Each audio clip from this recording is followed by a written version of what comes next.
Happy National Beef Butter Day to all of you. What is beef butter? Because I've seen it go across chat. Well, tell us about the beef butter. Is that official? Can we say that February 1st is National Beef Butter Day? It is now. Oh my god. According to Legends of Evantris, it's official. Put it on the site. Is it like a wiki? Is it just like anybody can edit? We do have a wiki if we wanted to. Oh, our wiki. Yeah, no, like the world wiki. Like for the world of days. I'll call the world's president. Mr. President, I've got a national holiday for you. Okay, so what's beef butter? Yeah. I'm not going to explain it. No. The mystery of the beef butter is so much better than what it actually is. I brought it up during our patron hangout. There are some veils that, you know what? I'll explain it during our patron hangout. Perfect. That's just rude. Stay tuned whenever it is. Signing off. Good luck getting there. I'm Derek Triple B. Back to you, Angela. Thank you, Derek Triple B. We're Legends of Evantris. This is Whimsday. Roll that beautiful bean footage, Rich. Once upon a witchlight hour, the sleeping queen stirred in her tower, and through grand halls past lock and key came to her slumber dreams of three. The first brought laughter filled with fright, the second, love defiled by spite, the third, a world of pure delight. She welcomed these, they were her own, but soon from porcelain lips a groan, her silvery dreamscape now forsaken, to pain from which she'd not awaken. Something blighted had come hither, foul as nightshade creeping thither, from yon the grave-like curse did wither. The little prince wept in his spire, his wounded heart had one desire, a ballad from the dreaming queen, could turn his maelstrom mind serene. He vowed her rescue, speech sincere, but toys would be his shield and spear, and so he scoured for one full year. In springtime wreathed in parenthood, the prince first found a toy of wood, a doll set, beasts and wild things. But listen close, and each one sings a song of child, owl, and bear, a song that calls the spirits there, a song for monsters with much hair. When summer heat steamed like a kettle, the prince then found a toy of metal, a rocking horse with ashen mane. Around its neck was draped a chain. Its horn and eyes and nose shoot flame, with mighty hooves and sturdy frame. No better steed one could proclaim. He searched from autumn's harvest throne. The prince then found a toy of bone, lettered blocks stacked to the sky, when turned to words could only lie. Deceit known to the hounds of hell makes for a potent hex or spell of souls, of sin, of Shadowfell. Through winter's chill from peak to pass, the prince then found a toy of glass, marble spun in measured motion, like careful thought or certain notion, each glinting cat's eye seeing all, from stars beyond the cosmic sprawl, to inner strength and mind's recall. The day has come, no time for rest. The fateful toys placed in a chest, with stripes of white and stripes of red, just like a big top by his bed. The little prince prepares a flower for either outcome, sweet or sour, and makes a wish for love, for power. Once upon a witchlight hour.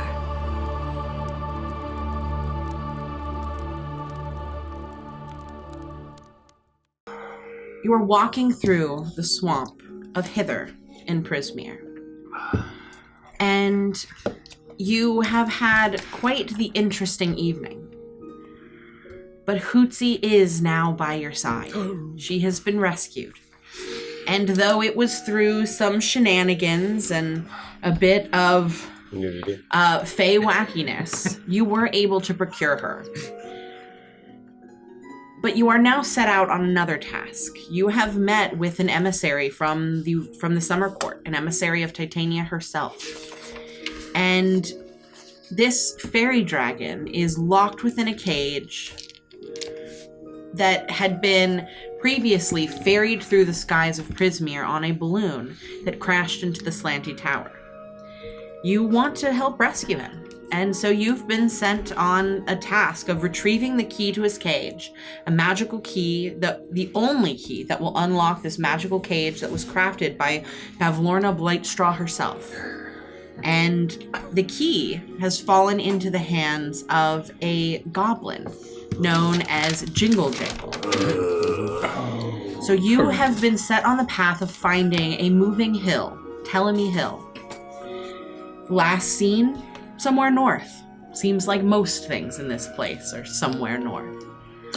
And it is through your travelings in the swamp that you end up walking into a misty portion of the swamp where the mangrove roots are digging deep into the earth, stretching out like gnarled, twisted fingers across the land.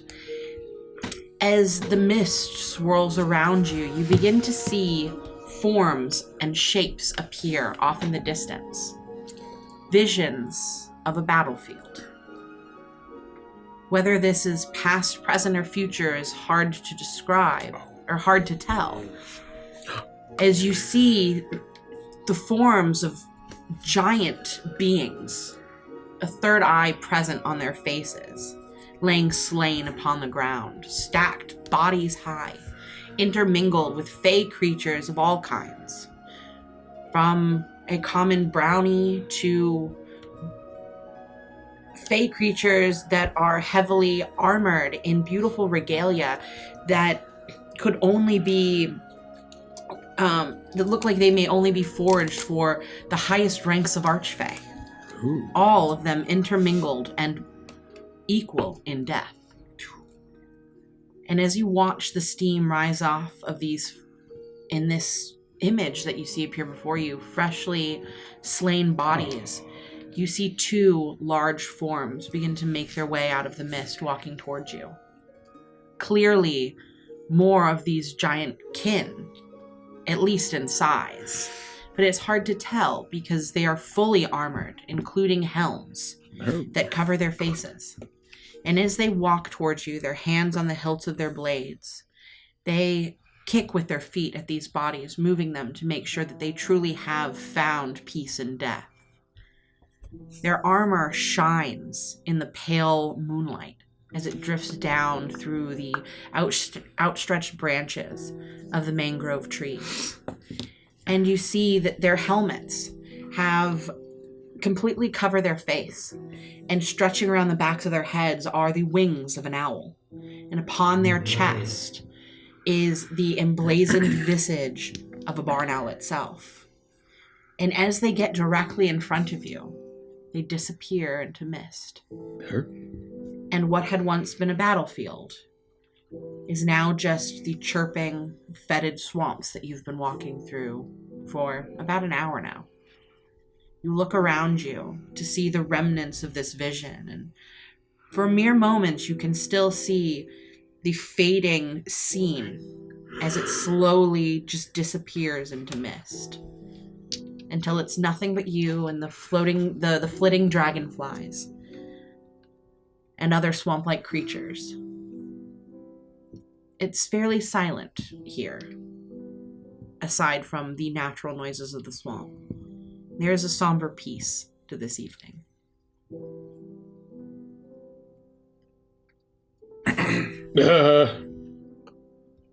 Did anyone else see that, or was that just me? I mean, are you referring to the vision of a battlefield and two large armored, perhaps soldiers, kicking into the bodies? Yeah. I thought as well. Yeah. No frogs and nothing, right? Nobody saw any frogs. Oh, big monsters and elves or something. I would say That's what I saw. you would have seen bullywugs, pixies, all manner of creatures of the Feywild strewn about the bodies. It did seem like it was more of a war between the fairies and these entities, but it wasn't just those two groups that seemed to be embroiled in this war. Is everything just seemed to be... Were they all just kind of like normally killed, or were the bullywugs like... It was all normally. It wasn't the same that you had seen with the bullywugs who'd been decapitated. They were like all decapitated. Yeah. Do you think that the swamp is trying to tell us something? I mean, it's just more visions. I mean, but it does. The other visions that we all had separately, I feel like there was a bit of a common through line, you know? Yeah, they're all different, though. I would say this felt very different than the visions that you had seen looking into that strange river. Yeah, it's a whole different feel, vibe. We all saw the same thing here. Well, here's the thing. I mean, based on the look of those soldiers, I mean, you saw basically royalty laying dead. And these are, beautifully gilded suits of armor. And we know that there's a queen of the Fae that's involved with all this. So maybe she's somehow connected. Maybe this is the site of a great battlefield. And it was a long ago battle. And Do we think it was in the past? Or maybe it's like visions of things to come? Doesn't look like any battle's been fought anywhere near here. I mean, it could have been a very long time ago, and all that would be left would be we would look into the swamp and see poorly aged CGI angry elves going, and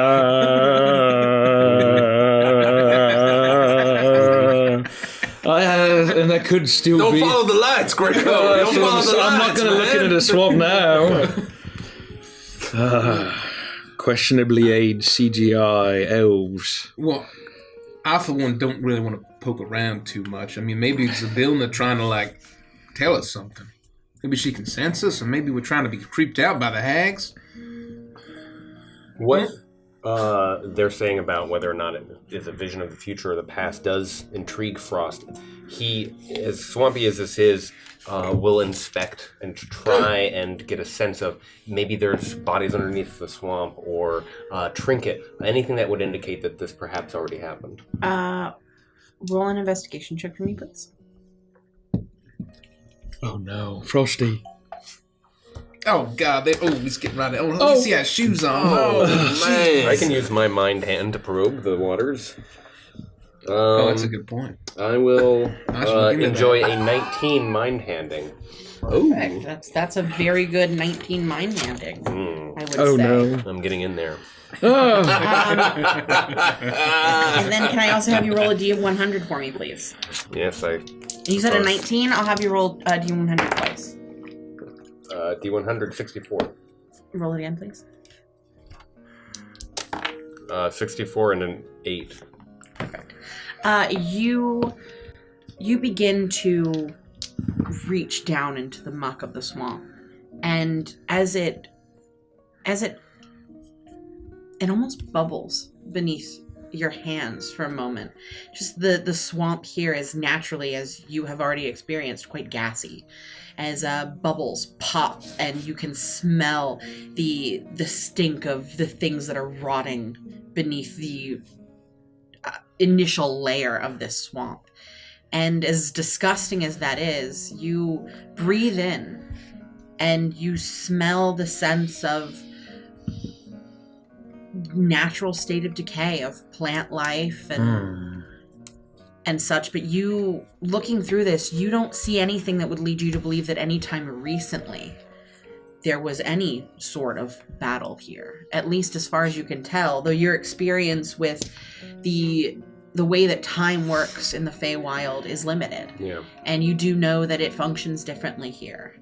And if something did happen here, you imagine it's going to take more than a cursory inspection for you to truly discover what this location holds.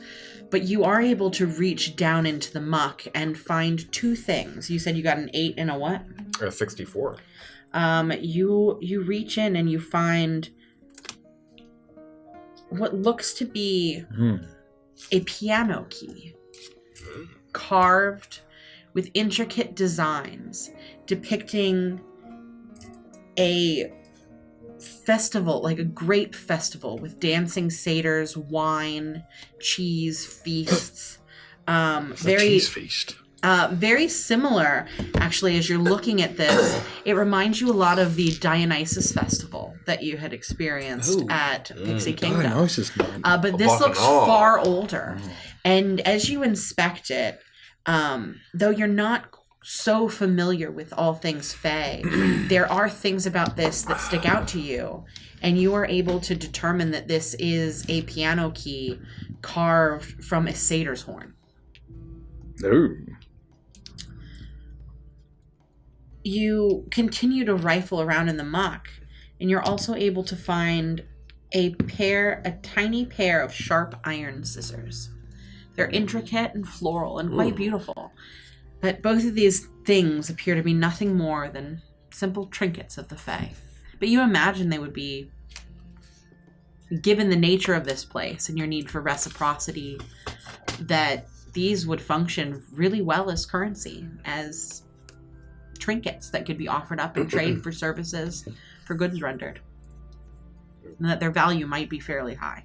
Hoochie, stay away from the creepy water. Frosty, get back here, even with your mind hand. So what I will say, when you receive a trinket, you will want to write it down. I am writing it down already.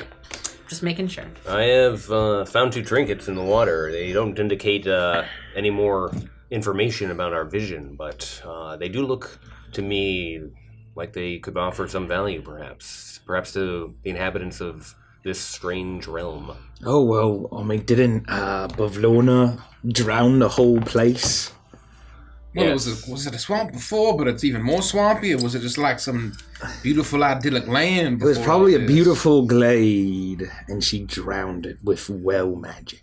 Well, that's some pretty fancy stuff to come across even in a glade. I wonder what it's doing out here. We may learn the story, or we may not. It's hard to say if there's anything to do with the battle here, certainly. Do the scissors concern anybody? Given the previously alive, now currently deceased pixie we found. Had a wing snipped. I don't think that just a little scissors like that could have done that to Miss Potts. We're miles of warping terrain from the entrance to Prismere in the first place. I can't imagine that these would be the scissors, and expecting them, I don't see any blood or anything along the lines of the blade. Well, it was in swamp water. That would have washed that off. Yeah, I mean, Oh, and she was dead in the swamp, too. she was. I'm skeptical. I feel like that was like a... You know what I mean? Oh, like a hacksaw. Yeah, I didn't want to say it. Yeah. Dismemberments. Yeah. And as Pretty- you are having this conversation with each other, you hear the sound of something being pried from the muck. Something large. The rustling of branches and the boughs of trees. And as you look all around you, you can now hear the sounds of croaking frogs as they're skittering and leaping away, the sounds of animals rushing in this direction or that. Something is clearly coming. Hey, we don't want no trouble. What the fuck you do, Frost? Frosty, get back. I told you there's things in the water. There's things in the water. Calm Probably more yourselves. fucking snakes. Everyone gather close. It could be perhaps one of those barn-owled armored figures. No, you're all dead and long gone, and we don't have to ever worry about any of yous ever again. Anyway, ghost, good night. Does it sound real, or is it like ethereal ghost sound? It sounds very real.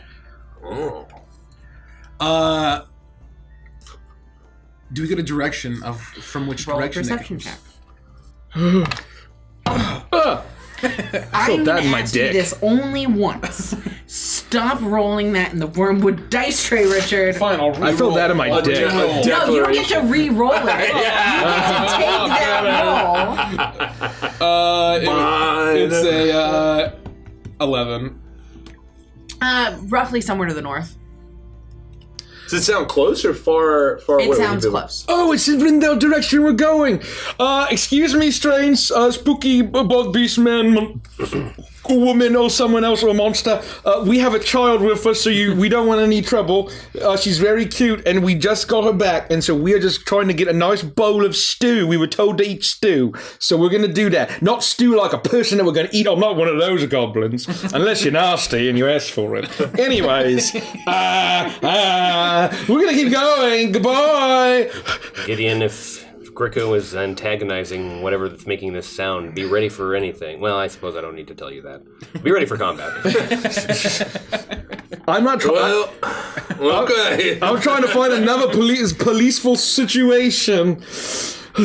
And you are just remaining here for the time being.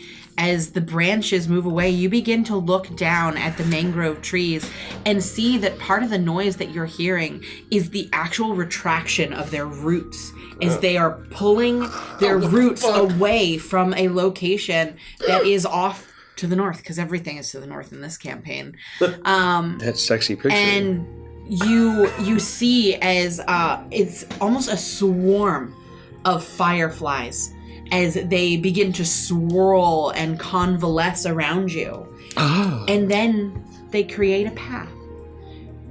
And you see what has been making this noise as large roots pull themselves up out of the earth with a loud suctioning pop and then squish back in and move. As on apparently 6 legs of roots is a 3-storied, slat-roofed cottage. Oh. Smoke billowing out of its chimney as it moves through the swamp. Lights are illuminated in the windows. There are these cheerful floral curtains that seem to be tied open. A small wooden door faces you as this cottage begins to move. And you're immediately reminded of something that you were told, because you are right, Gricko. You were told to eat stew. And as the cottage comes into view, you can smell it. The smell of fresh cooked beef stew. As it infiltrates the air around you, so strong and flavorful that it cuts through the smells of the swamp. And your stomachs rumble. This is clearly the cottage at the end of the road. And almost as if a sentience lives within this cottage, upon seeing you, you see as the roots begin to nestle deep into the muck and the cottage lowers itself and settles. And then directly in front of you, straight from the door towards you, you hear popping noises as large boulders jut up out of the earth and create a stone pathway that leads directly to the door of the inn at the end of the road. What the fuck? This is that inn, right, that we were told about? Well, it's gotta be. They said it'd be walking around. And I know we all just ate massive bowls of spaghetti and sauce, but, I mean, hell, I could go for seconds. I would say that was probably a long 3 time hours ago. And I gotta eat every 3 hours, guys. I said we get right the hell up there. Yeah. We just, they for told some us reason you're hungry, okay? I'm fucking hungry. Feywild. Yeah, you kidding me? I didn't really like the spaghetti that the snakes made. I don't want to say it in front of them. I really just kind of pushed it around with me fork. Yeah. So I'm overcooked. it was a little squishy. She clearly did not use any of the pasta water. Oh in the yeah. sauce. And it took it too long to get around. Drain the pasta, so it overcooked. Yeah, I actually thought it was good, but the whole kidnapping me thing really soured my appetite. So, You should I put didn't like eat half too a bottle of much. wine in that. And also it being so close to that 50-gallon barrel of lube was I felt like it was not And the Studio chanting- apartments, am I right? The No wonder chanting my evil mouth. collection of wizards on the other side of the room was it's like, come on, man. That's why I switched. We were using Nasby music. I'm using a different playlist now. No more chanting wizards. Yeah, atmosphere is key when you're enjoying a meal. Yeah, but you know what they say? Speak of the Lord of Laws and he shall appear. I don't Who the know fuck who says that. Yeah. Oh, ask and ye shall receive. I am a little hungry, and perhaps this is fortuitous, but we must stay on our guard. This could be a trap. This could be much worse than when we were confronted by the rabbit folk. I mean, I could use a proper fucking drink. Let's see if we can get one. But I'm just saying that there are real evils in this realm. We have to keep that in the forefront of our minds. I don't get you, Frosty, man. We're surrounded by spear-wielding rabbits that try to steal our souls, and everything was totally fine. And now, a delicious soup stands in front of us with a welcoming cottage, and suddenly, we gotta look out for danger. On their face, they were threatening us. It was obvious that they were the level of scary that they were. And here, we're in the middle of a dark a swamp in the middle of the night, and just so happens that shelter and food shows up in front of us? No, I think we should be at least a little suspicious. Yeah, it sounds so good to be true. Let's go! Wait, there we go. Yeah, I'm with you. Yeah. Look at that tasteful floral curtains, man. Yeah. What bands ever happened with tasteful floral curtains? Thanks for paying attention. Yeah. Yeah, they even got some nice bluebird iconography woven into the floral patterns. Yeah, It's and they have those woven ropes that wrap around to keep it split open. I mean, the decor here is just like, I don't disagree. That's what makes it scary. Yeah. There are little baskets of flowers hanging out out of each side of the windows, and they're flowers that are clearly Feywild exclusives. Does it stink like the swamp? No, the smells of the it's beef taking over stew the smell of the is swamp. so potent and so flavorful that you can't even smell the murky swamp beneath your feet any longer. Well, it's been at least 3 hours and 1 minute since I've eaten, so I gotta get something fucking eat. I can't worry about this anymore. Yeah, the calories. Come on! Yeah. It looks like high society. Looks like perhaps the height of haute couture, as they say. Let's go. I'm saying we should go. Just be on your guard. Just don't trust a house that has a solicitor's welcome sign on it. Come on in. You got him.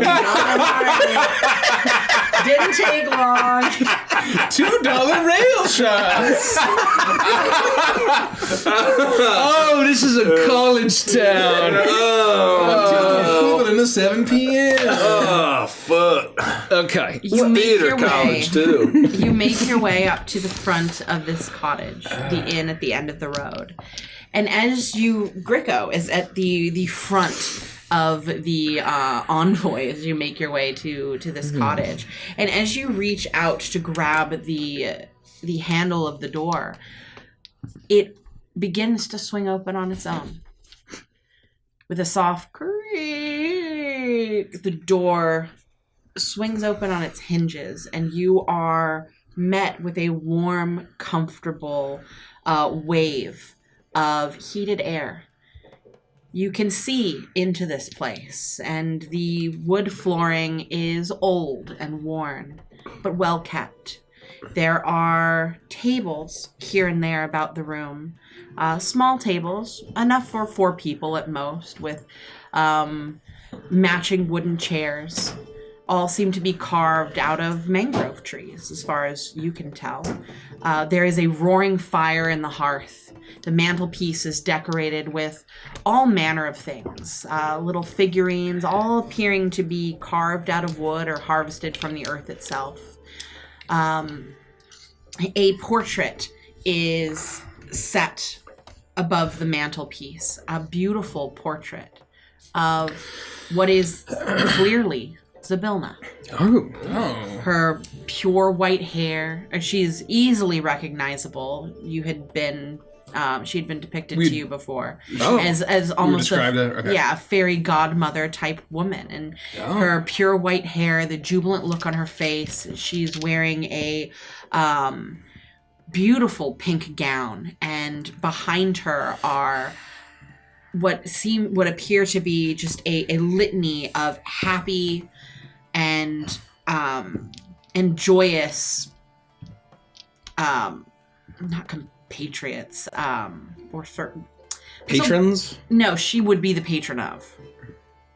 Patronese? Like if she's a warlock, or if she's like a warlock's patron. Oh, like her charges. Yeah, charges. Yeah. And all of them seem to be comfortable. And even from where you're standing, you can see as you're looking at this that there's one face that sticks out to you clearly. Wait, not one, 2. The face of a Kenku and a very young Madrick Rosloff. Oh, wow. I don't know Kenku lived that long. There are fluffy couches. They look well used, well loved, but very cozy, that are set up in front of the fire, and crocheted and knitted blankets strewn over the side, plush armchairs. This is an incredibly cozy place, and very inviting if you choose to step inside. Wow. Shall we? I got one of them automatic doors.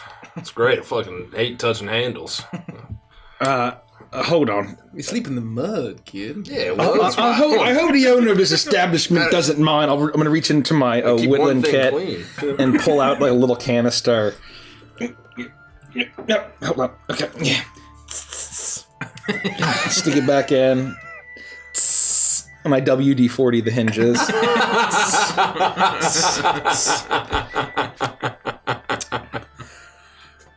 Yeah, there we go. Well, I don't know how else to solve that.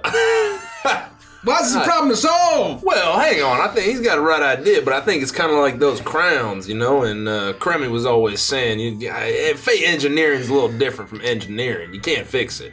Yeah, I'll just thought I'd do something nice. Table for four, please. You have a smoking section? I will, if Cremmy's already You're walking standing in. I'm walking in. If I'll be following or I'm leading the way, I'm interested. You make your way in, and you're immediately surrounded by the warmth of this place. And as your feet, as Gideon, who's trailing behind, as you step firmly into this place, the door slowly closes behind you. There is no locking sound. You imagine you could easily leave if you chose to. But you are now firmly in this place. And it is quaint. It is cute. There is a set of stairs that lead up to a second floor. You can see that one stair leads up to the second floor, and there's another stair that leads down to what you imagine is a cellar of some sort. And this room is large and open. There's the small seating area. There seem to be the tables where you could sit. And then off in one corner, there is a very small, very quaint bar section. And you hear rustling and noises behind the bar, but you see no one. You hear the sounds of moving pots and pans, clinking glasses. What to do? Hello?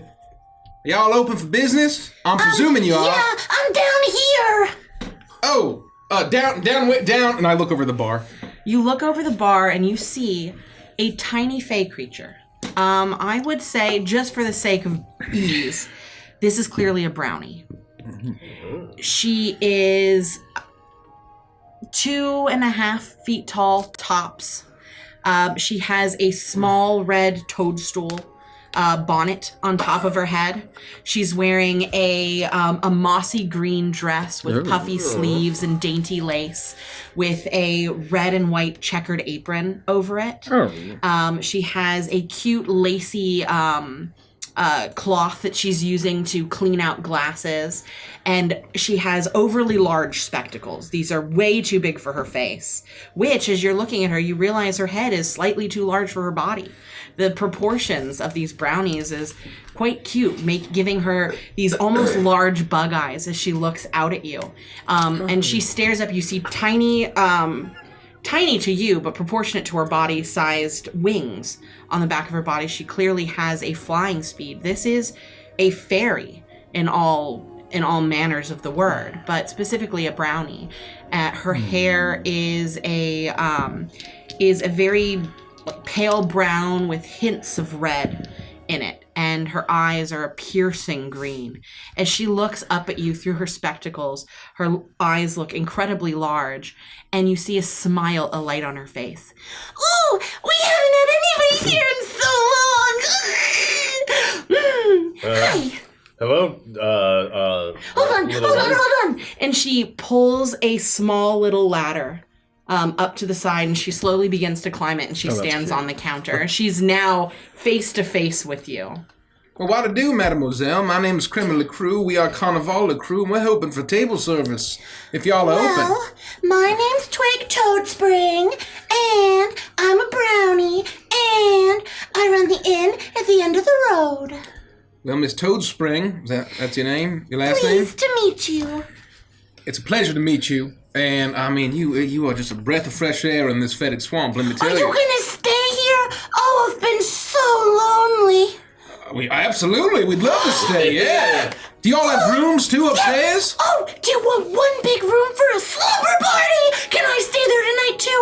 I mean, if it wouldn't be too much trouble. Ideally, four rooms. Oh, okay. We can do one big room. Do you want adjoining doors so that, like, if we want to open them all and then have one big slumber party in my room that's right in the middle of them, we could do that? Well, if we could have like a But only suite if you situation with wanted like a big common area and then maybe 4 individual rooms, at least I want my own room. You know what? I'll make it work, okay?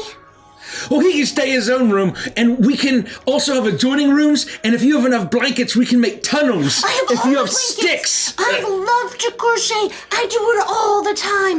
And no one ever comes here anymore. So I have, you see that closet over there? And you look, and there's a closet that clearly cannot shut, and it is piled high with blankets that she has clearly crocheted Hoochie and in I varying sizes. are master pillow and blanket fort builders. That's true. Yeah. I'll taught Frosty everything he knows. You are so beautiful, all of you. Do you want something to eat and drink? Oh, I love something to eat. Say no more. And drink. It smells delicious in here. All right, Beef stew. we'll open a tab under the crew. Beef stew for you. Sure. Beef stew for you.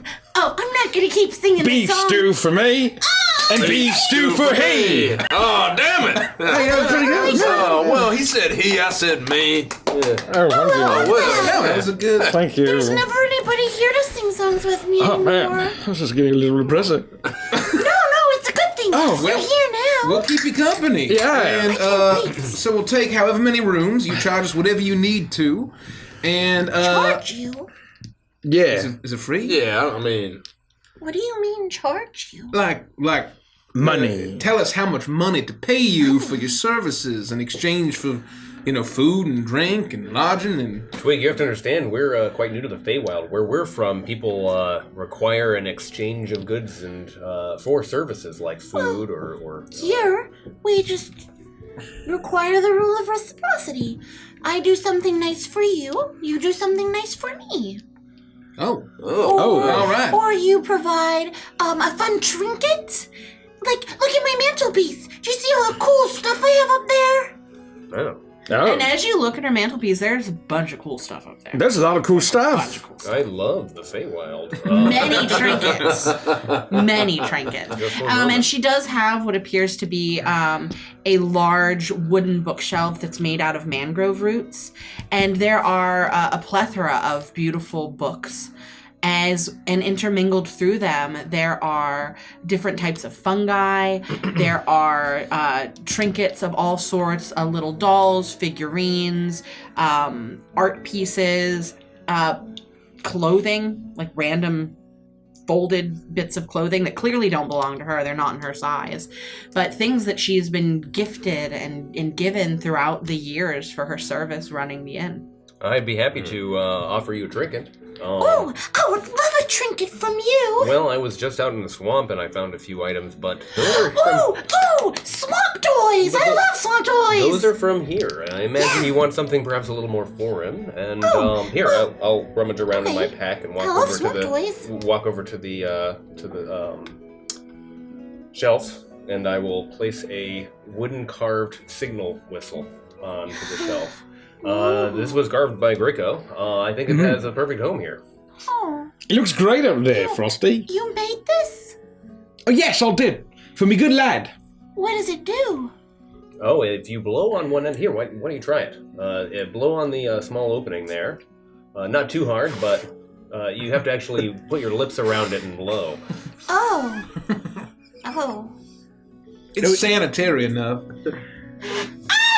Yes, you see? It made a noise. It made a whistling noise. It's called a signal whistle, and now it's your trinket to keep. You gotta get the hole just right or else it doesn't work, but I've perfected the method. Hi, Signal. It's nice to meet you. And she pets it, and then she jumps down off of the counter and she scuttles over to the mantelpiece. And you watch as she begins to climb it. There are clearly little stones that have been made into it, almost like a little staircase for her to climb up. And she finds she's rummaging through things. She's moving things around. No, not you. Have to move over here. Oh, no. You look good over there. And take you down to the left. And then she finds a small little wooden nail that she slowly pushes into the mortar between some of the stones, and she hangs the signal whistle there. Wow. I mean, I feel like she does deserve things of very strong sentimental value, Frosty. That's very nice of you. Is anything broken around here, or leaky, or maybe it's a little squeaky? A Gid's real handy, and he can fix anything that needs fixing. oh, yeah. There is There is the bath upstairs has been giving me quite the fuss. Well, what's going on with that? It just won't stop talking to me. Oh, well. Well, he could take a look at least. I mean, I've never seen a problem that Gid can't fix. Well, the door. And then, And you know, for someone who's super lonely like me, you would think something not stop talking to me would be exactly what I want. But the problem is it doesn't say anything worth saying. Oh, man. So it's basically like talking to Greco. And, well, I don't know. I've never talked to Exactly right. Wait a minute. But what I will say is it distracts me when I'm busy cleaning. And I have to make sure that the end's perfect just in case people show up like you. I'm sorry. I got your name. Oh, my name is Gricko, Yes, Grim this Grin. is This is Hootsy, TQT Grim Grin. Oh no, it's an owlbear. It's gonna eat me. Oh, no, she's not going to eat anybody. She's very friendly here, Hootsy. Paw. Dance, make it Paw. dance. Oh, do the little dance. Oh, you know, the one that we like, that fairies like. And she will do a very a stylish jig. But not that kind of stylish jig. Oh, look at her go. Oh, see, fairies like that. Yeah, it looks nothing like a grublin. Nothing. That was a very owl bear jig. Very owl bear jig. Oh, you so Hootsy. You still got it. No, take it easy. She had a very trying... I'm not sure how long, to be fair. This time has been very confusing lately, but a very trying time lately. So take it easy, Hootsy. Hold on. And she climbs down off of the mantelpiece, and she goes over to a separate closet, not the one that's piled high with all of the blankets she's crocheted, but yet another one. And as she opens it, you see that there are piles high of bowls and cups and plates, all wooden. And oddly enough, at the very bottom, there is what appears to be a large pet bed. And it looks to be probably for something slightly bigger than Hootsy, but it looks like it will do. And she slowly wiggles it. I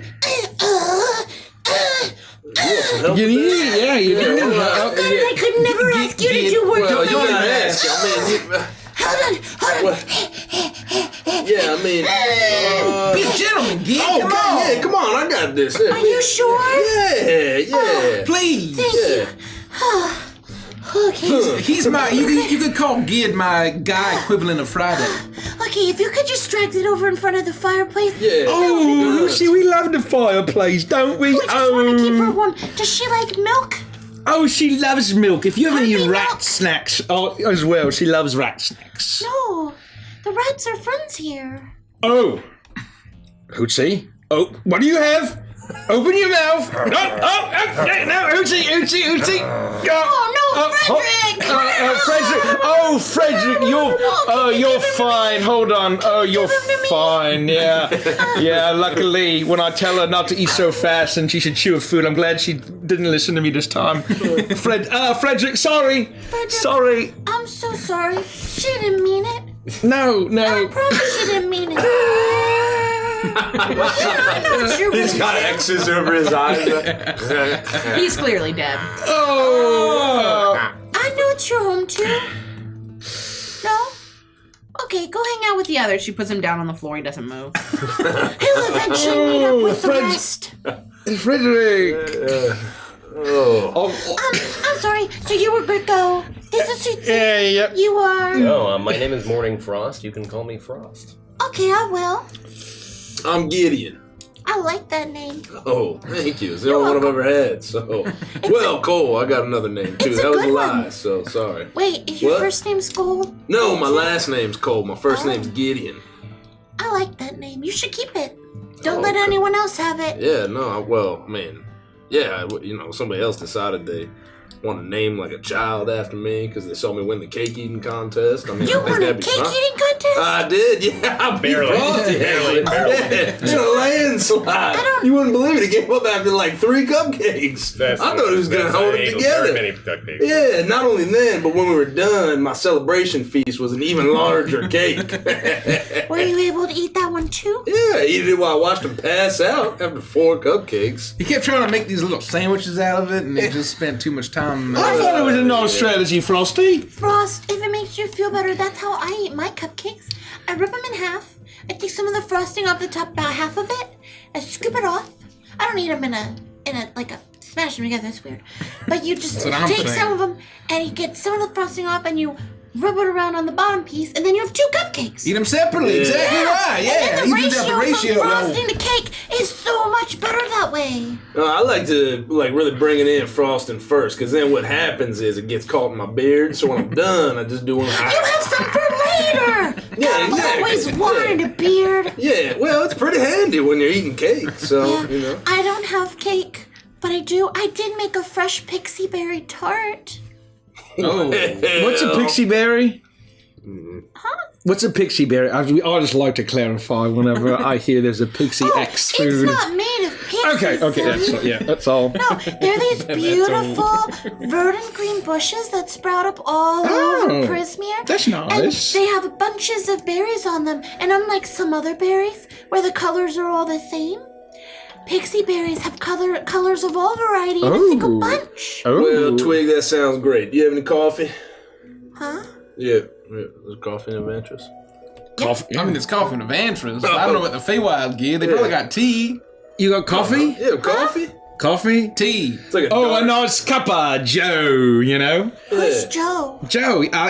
He's the inventor of Java. coffee. You know. Yes, in famous Vantress lore. Yeah. Joe Coffee. Joe Coffee, actually.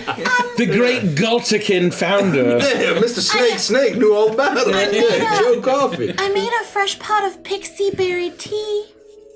Yeah, that'll do. Oh, we Is it love tea. A like, nice cuppa. It is probably past tea time, I would like some. but we miss tea time. I also have a pot of bean milk brewing. Bean milk. What's that? Yeah. What's that like? I think you'll enjoy it. That's got frosting written all over it. Is that what? Like, is it like milky? Is it like a? Well, I could add milk or cream to it if you'd like, but no, you basically take beans. It's so cool. And you dehydrate them, Okay. and then you just crush them up into little Okay. tiny bits. And you put them in a filter, Okay. and you pour hot water over it, Okay. so it distills the essence of the beans. Okay. And you're just kind of like milking them Okay. until you get this delicious, like super dark brown liquid, and it's filled with Okay. energy. So if you're super tired, you can drink it and you'll have lots of energy. Okay. And then you could put cream in it if you want. Okay. Or you could put some sweet lily nectar if you want to make it really like delicious and Okay. and sweet and it's nice. Or you could just drink it completely plain and it's kind Okay. of bitter and tart and barky a little bit. Not like a dog, it doesn't bark at Okay. you. Why do you keep saying okay? I'm just processing what you're saying. Oh, it's really distracting. Okay. But I don't mind it. Well, He's practicing active listening.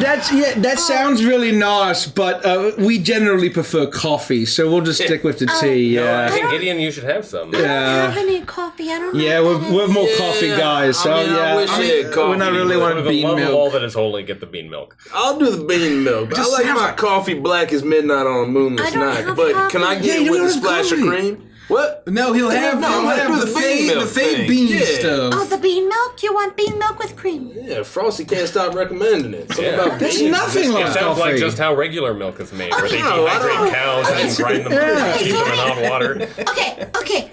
Am I doing it right? What? Okay, I'm trying to do it quickly. Yeah, it's now you active gotta do it listening. kind of as we're talking. You gotta say it, Yeah, okay, yeah. like in agreement with everything How we're am I saying. supposed to listen to what you're saying if I'm talking while you're speaking? You get used to it, and it's fine, really. Okay. Hey, great job. It's just like talking Yeah. to someone who smacks their lips before every sentence. You know what I'm talking about? It can be very annoying, but if they're cool people and they're nice, then you eventually overcome that I difficulty. do really like the feeling my lips do when I do that. I can't do that. You're a fast learner, Twig. Thanks. Wow. That's quite Going for nice. some brownie points, I see. Oh, I get it! Yeah. Oh, Frosty, when did you become funny, man? That's pretty good. Ever since we came here. well, Straight. I'm that wasn't sorry. that good. Well, that's pretty good. Can we sit down? What? So to get this straight, we need 4 stews and a bread bowl. And get Hoots. And one of the pixie berry. A pixie berry tart. Round of pixie berry tarts. Yeah. Okay. You guys I only want the have bean one. milk? I'll bake some more. No. Oh, tea. Did you say You want tease me? pixie berry for me. tea? Pixie berry tea for me as well. Yeah. And You want nice, pixie berry tea? Some kind of strong drink, whatever you got. Okay. No, I don't like the sound of that. Hey, I'll take one of those too. I like to be worried about what I'm Do putting you in my want it in body. your bean milk? No. No, I like to enjoy my. You're gonna get a glass Nightmare. I would like beef stew, if I may, and then pixelberry tart, and then bean milk, black with a splash of cream, That's That not the doesn't- same thing. and then the drink that is making everybody nervous. I'll take a nervous drink too. Why? I'll take a nervous drink too. Why not? Yeah, I'm feeling, you know. As long as it's impress not me, like yeah. dehydrated vampires that have been crushed up. No, you can't cook caviar. I've never even seen a You vampire. drink what you serve, Frosty. All right, it's hospitality. I get comfortable on the couches in front of the fire, and I will be right back with you shortly, okay? Okay. Thank you. You know, actually, they did serve that back home. It's a blessed.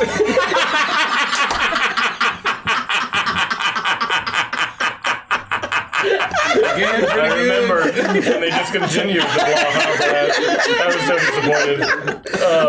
Me too. It was a Samhain special, and once Samhain was over, I'm like, please keep it on the menu. That was really good. If that's not a t-shirt in 1 week, you're fired. With that, Enjoy a nice blob. Blob. You have 7 days starting right now, or you die. have 7 days. with that, Twig jumps. She hops back around the side of the bar, and you hear she's rustling around and moving things. You see Flower fly up into the air as she is clearly working on. Fucking rage back there. Hell yeah. She puts on some fucking thing, And she is clearly baking more tarts as she is preparing everything, and it happens quickly. That all of a sudden she comes around the side of the bar, and her apron is covered in jellies and flour from her baking. What? And Gecko demon blood. I knew it was something horrible. I'm still laughing at Blaha blast. And she makes her way over to you. She is somehow able, even with her tiny stature, she's somehow able to carry everything. As she presents each of you with a beef stew and a bread bowl. It looks spectacular. It looks like the best beef stew you've ever eaten before. She places 2 teas down in front of the two of you. They are a beautiful reddish purple color, and the smell of the berries is strong. It's like a mix of every berry you could possibly imagine: raspberries, blueberries, mulberries, all combined into one. Boysenberries. And Libraries. it is libraries, and it is the smell of old books. It's just Frost loves that. present there. As she sets those down, you get your coffee or your bean milk, and it is clearly coffee, with a small saucer of cream. Well, it doesn't taste anything like coffee, but it's pretty good. It tastes exactly like coffee. And as you, It's totally different in the Feywild. Never had anything like this but before. as you drink the first couple of gulps, you realize that these beans are clearly far is more empty. potent in the Feywild than they are on the material plane, and you can immediately feel the jittering in your hands and your legs as you feel that energy overcome you. Yeah, I mean, it's pretty good, but You should probably drink 300 of those in one day. Wow, I'm impressed. I think Gideon's having a physical seizure. what? You're gonna be all right. Actually One of the stains looks kind of like a rubber ducky. And then, I wiped it up, but and then she places that's commitment. 2 carved wooden mugs in front of you. They are in the shape of a displacer beast. Oh. And she places one in front of each of you. All right, that's a Displacer's draft. Oh, Oh. this is the mystery drink. Yeah. Oh, wow. All right, Gid. Cheers. Hey, can I get a napkin real quick? I'm covered in bean milk. Oh, yeah, absolutely. And she pulls a lacy floral napkin out of her thank you. apron and passes it to you. Oh. Perfect. Wow, this is... All right. Look at that crazy bean juice. It's making Gideon all jittery and... Yeah, I'm not fucking touching that. That's gonna give me anxiety. Listen, man, I'm as steady as a horse, all right? Just look at me. Yeah. Yeah. Man, between the music and the intense drinks, I didn't know we were eating at a Pantera bread.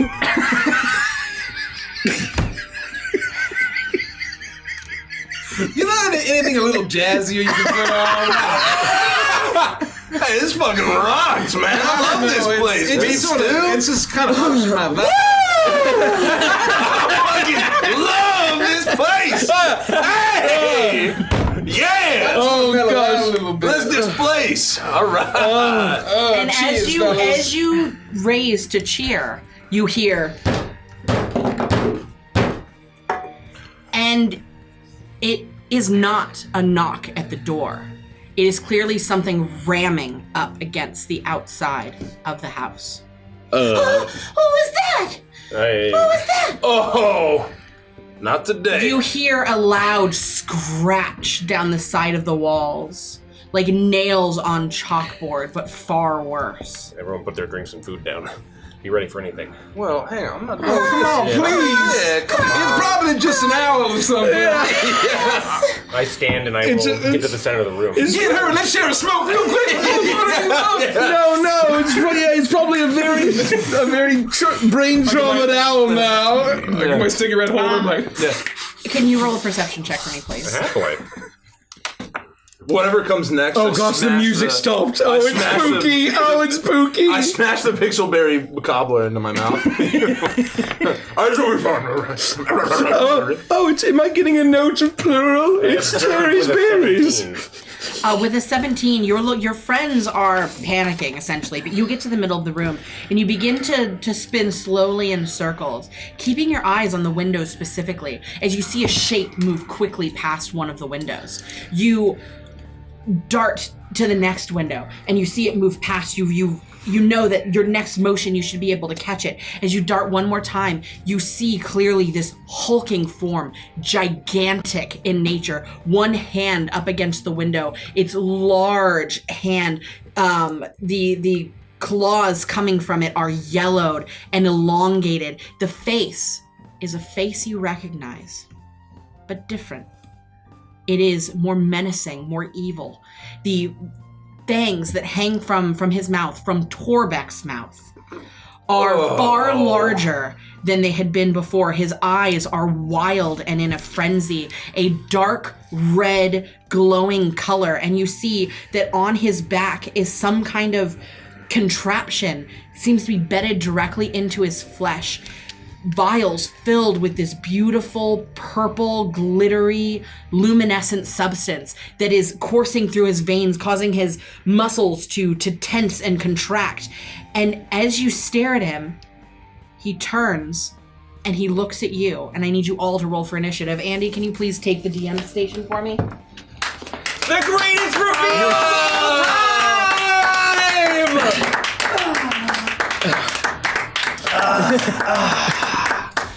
Hello. holy shit. I'm gonna need a quick moment to get ready here. Yeah. I'm Welcome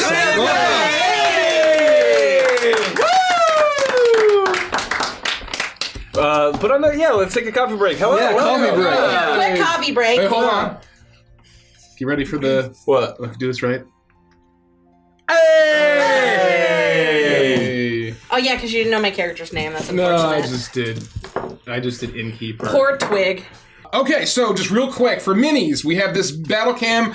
This is Torbeck for this fight. And then we have beer hag. Cremy. This is Cremy's old mini from Call of the Feywild.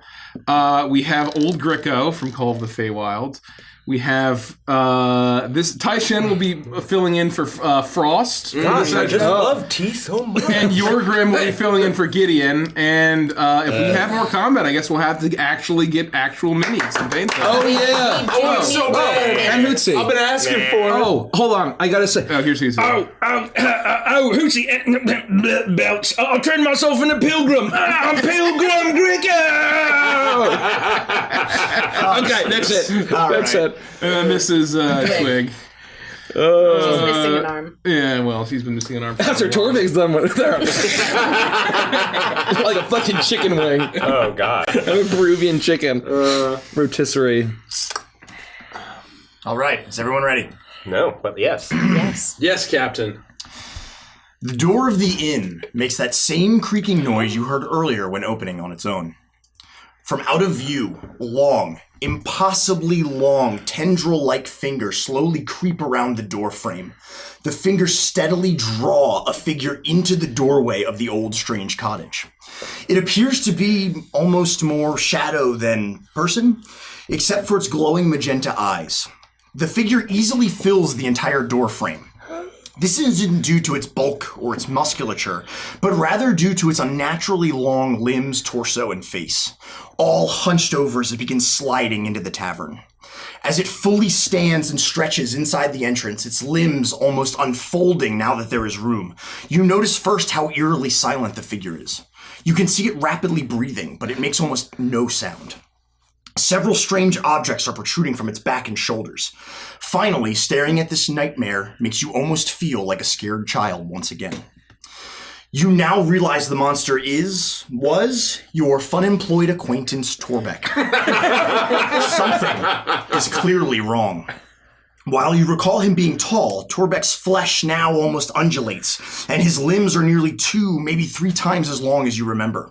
Stunned, confused, and some of you perhaps disgusted that this creature has cursed your doorstep once again, you have no time to react before the lightning-quick Torbeck lunges for you. I need you all to roll for initiative. Gotta give it up! Holy shit! I'm actually natural 20! That's how you started. What the hell? Gotta give it up, folks! Oh my goodness. Okay, well. 4. You still probably aren't going to be Torbeck in initiative. Gricko, he's fast. Oh my god! It's gonna be like in Dragon Ball Z where we're all. All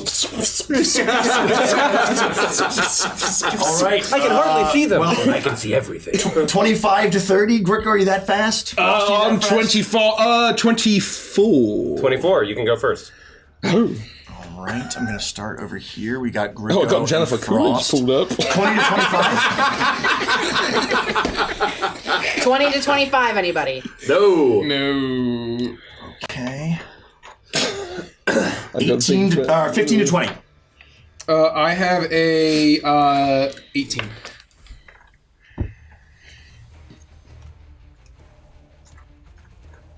Oh shit! Yeah. 10 to 15. I have a 12. 7. Okay. I'm going to have to wrap around here a little bit, Yep. but that's okay. I'm going to do it like this and like this. Can you see all of them? Yeah. Oh, this is great. Spread it out. Actually, I might be after. I'm not going to use that gold thing. I'll remember where we're at. Yeah, it will be difficult with the mic. All good. Okay. So we start with Gricko. You see Torbeck in front of you. He is, like I said, stealthily, deadly quiet. You can see him rapidly breathing, but he doesn't appear to be making any noise. And even with how quickly this has happened, you managed to have gotten a jump on him. So he looks like he's basically like a monster coming to attack us. Yes. Like that is unmistakable. Yes.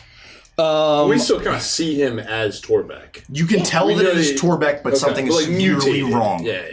Oh boy. What I'm going to do is I'm going to say, Torbeck, listen. No, no, help me, Mr. Froggins! And then I'm going to grab my ocarina, do a little ditty, and once again, the frog Emeth Ava suit is going to emerge around me in this astral shimmering form as I am going to have it. I guess I will. I think I need to get here. Run here and attempt to basically stop Torbeck with a lash of its mighty tongue. And I'm going to make an attack. As I say, Hoochie, get away from Uncle Torbeck! I don't think he's feeling very nice! And with that, I am going to... I'm going to make a ranged spell attack against Torbeck. That is going to miss as the tongue, I guess, crashes away. It misses entirely. And that is... I have to use a full action to wild shape, right? Yeah. Okay, that is my turn. The moment Torbeck sees any motion within the inn and sees that you cast the spell as it misses, he immediately lashes out. His left arm, almost faster than you're prepared for, shoots forward. And all 5 of the nails, claws on his left hand extend instantly in long needle-like formations directly at you, Gricko. You are unable to get out of the way. You were not prepared for this long-range attack as it is, and they sink deep into your right shoulder. You just got lust from Full Metal Oh Alchemist. no! Oh no, he's been stabbed! I don't know medicine! You immediately feel this hot venom poison seep deep into your flesh as you begin to bloat painfully. Your flesh swells as if some sort of horrific allergic reaction. Your speed is halved. You may only take an action or bonus action, not both. And if the attack action has already been taken, you can only attack once. You won't be able to attack twice in a turn. That is his legendary action. Frost, you're up. Oh, he's got legendary actions. Hey, you okay, buddy? Of course he does. Grego, are you alright? I'm scared beyond the capacity for rational thought. I'm so sorry, I can get you a bandage, but that's about as much as my medicinal abilities extend. No, I know how Thaco felt.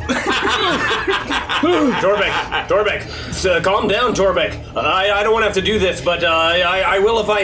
You know this creature? Not like this. I will reach out with my mind. Did you invite him to my inn? No, I did not. I can't speak for the others. Oh, shit. I'm going to psychically lash out with my mind, and I'm going to attempt to hurt and stun this strange warped Torbeck in front of me. I will give him Frost's Mind Whip. Oh! So he needs to make an intelligence saving throw, and I'm going to spend 3 of my beams to heighten this for the purposes of a disadvantage. Sure. Oh, I get disadvantage. You get disadvantage. Love that. Okay. Well, okay. I got an 11. That's going to fail, and that means that... Oh, I'm sorry. I got a 16. I apologize. I think he means get shit on. Sorry, I got a 34. Just a 16. I apologize. Yeah. I'll move forward 10 feet, and I'll say to Twig, get behind me. We're not sure exactly what happened, but please try not to kill him. He was a friend of ours. Okay, but he's gonna destroy my inn. Not if we can help it. Okay. And that'll be the conclusion of my turn. All right, lair action. After dodging these first couple of attacks, shaking off what's going on, you start to see Torbeck's flesh move and shift, and he almost elongates more, and his spine contorts in a weird direction. His limbs are moving and contorting in ways that you're not very sure of, and he appears to be more fluid and almost made of rubber at this point. Kremi, you're up. I will, are his fingers still in Gricko? No, as soon as the poison was, or whatever it appeared to be, was deposited, he retract them back. I will, I think Torbeck reverse mosquitoed me. My tongue's fine. Oh god, does he have proboscis at the end of each one of his fingers? It's so That's what it looked and felt like. Was he suckling you? No, it was Reverse suckling him. He pumped him full of sun. Oh no, are you pregnant? So Oh gross. no! Are you 5 times pregnant? It's impossible.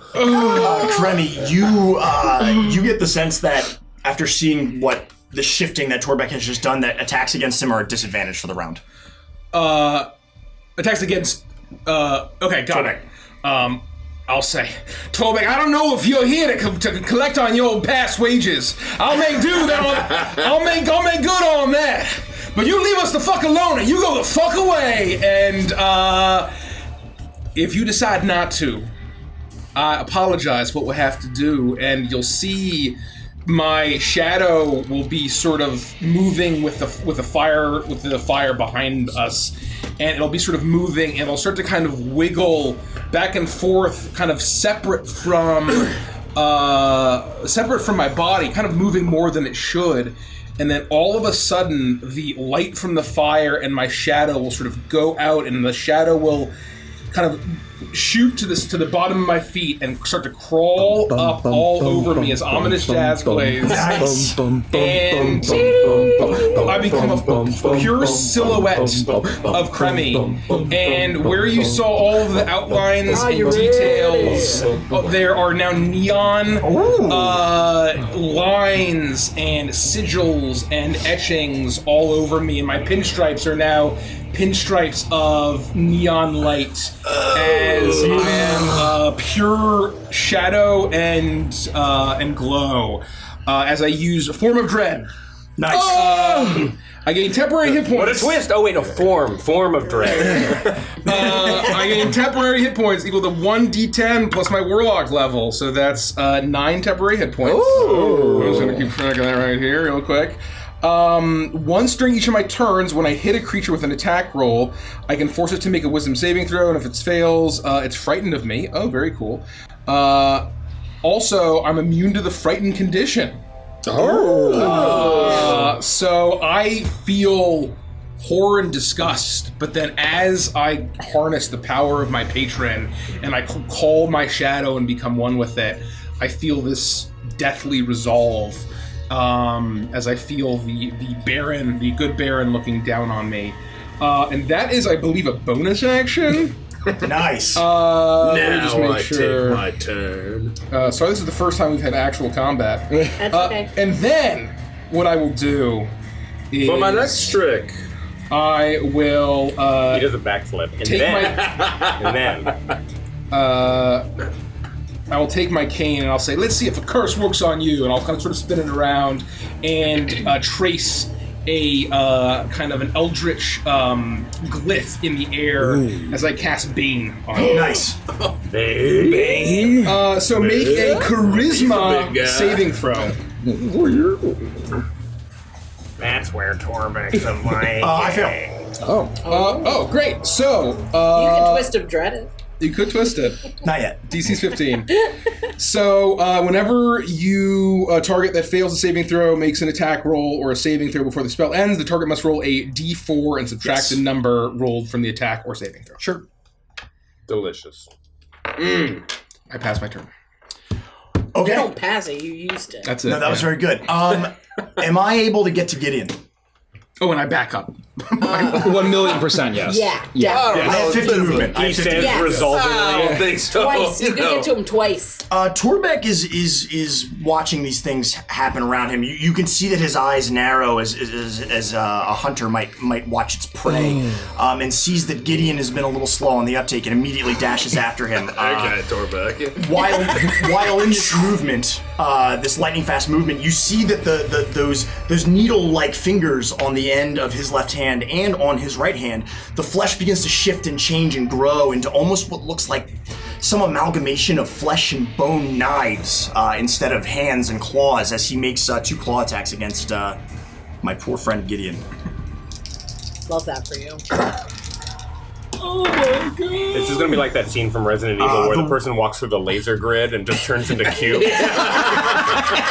Well, they just turned it off. A 19 and a 23. Oh, yeah, that'll hit. Close. So the first attack is against someone who hasn't made any moves yet, so it's going to double the number of dice. Oh, wait. no. Sorry. So one will definitely hit. Did you roll a d4 to subtract from the heads? No, I didn't. Which one would you like to subtract from the lower one? Well, they both, but I don't think he's gonna hit either both. way on the second. But the first one that was a 19. I will lower both by 4, so the 19 becomes a 15. Oh, that would miss. So the other one still hits, I believe. I'll only roll the first one. So it's gonna be. Yes. I was D4 in it. Bane is a bitch, man. Yeah. Someone. I'll sort of like take my hand out, It's like gonna try be to 4 save Gideon, and 4, 10 slashing damage and 10 poison damage. 20 total damage. No, we're gonna be fine. Goodbye, Gideon. We're gonna be fine. That I would not be one shot by that attack. It's Twig's turn. I know you said not to hurt him, but this is my end, damn it! Petunia! And Let's a go. flying pig with the petunia on its head comes in and shoots straight towards Torbeck as Twig calls in her familiar.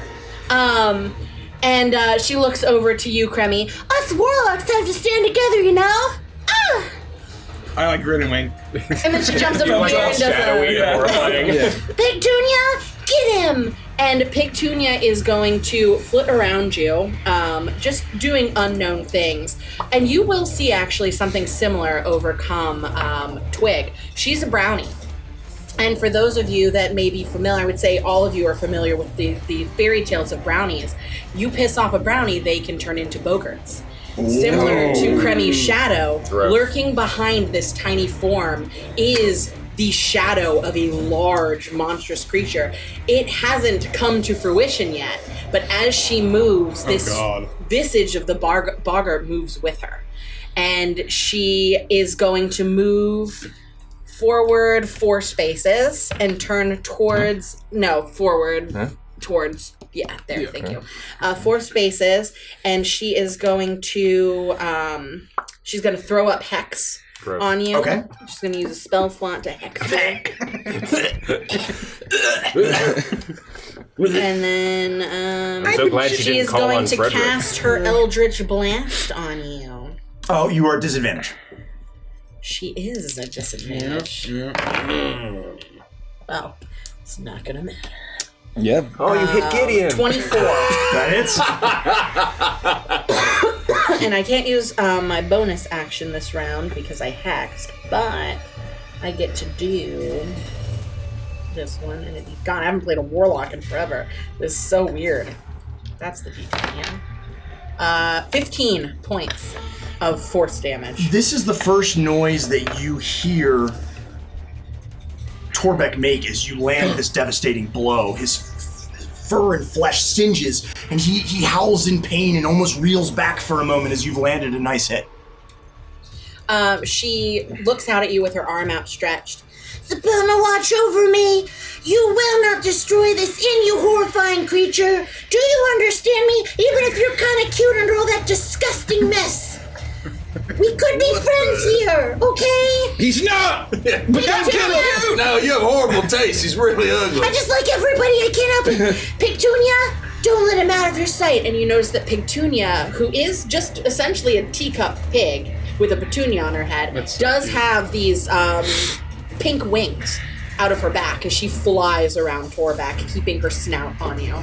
And that's Twig's turn. This is definitely some Super Smash shit. I love After Twig's turn, having made these attacks and suffered a blow from the Eldritch Blast, again, a right hand will shoot out towards Cremmy, and these needle-like appendages, from knives to needles, almost instantly will shoot out and catch you right in the middle of your chest. You begin to feel, again, that's the same sort of burning fire within you. Something is being pumped into your veins unwillingly. And I'm going to need you to make a Constitution DC saving throw, please. Oh no, are you getting pregnant too? This is not an attack roll, right? No, this is happening. He's going to be pregnante. Oh no, you're I'd pregnant. probably pass You're pregnant. with a 20. You do pass. So the only thing that happens is that the creature begins to glow with a silver light and cannot become invisible or unseen. And that's it. Okay. Okay. Gideon, you're up. All right. That's another legendary action. Right before all this happened, I was lighting my cigar with Crummy on a cigarette stick. Fake cigar. Oh, and I still have my cigarette. Yeah, and he's a cigar. I just produced flame to create a flame in my hand as we lit our enjoyment. And as Torbeck breaks in, I'd crush the flame in my palm, and I would ignite my beard and my hair and activate my flame form, my Freedy's Might. And then Torbeck would run in and fucking gut me. That's how I was standing up feeling real cool. Shake it off. Well, you ugly son of a bitch. Here I go. You're an ugly bastard. And now you're affected. Alright, and I will roll an attack. Yeah. You are at disadvantage. That's so fucking good. Holy shit.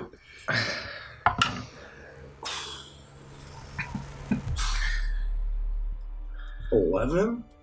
There's no way that That's a miss. Oh.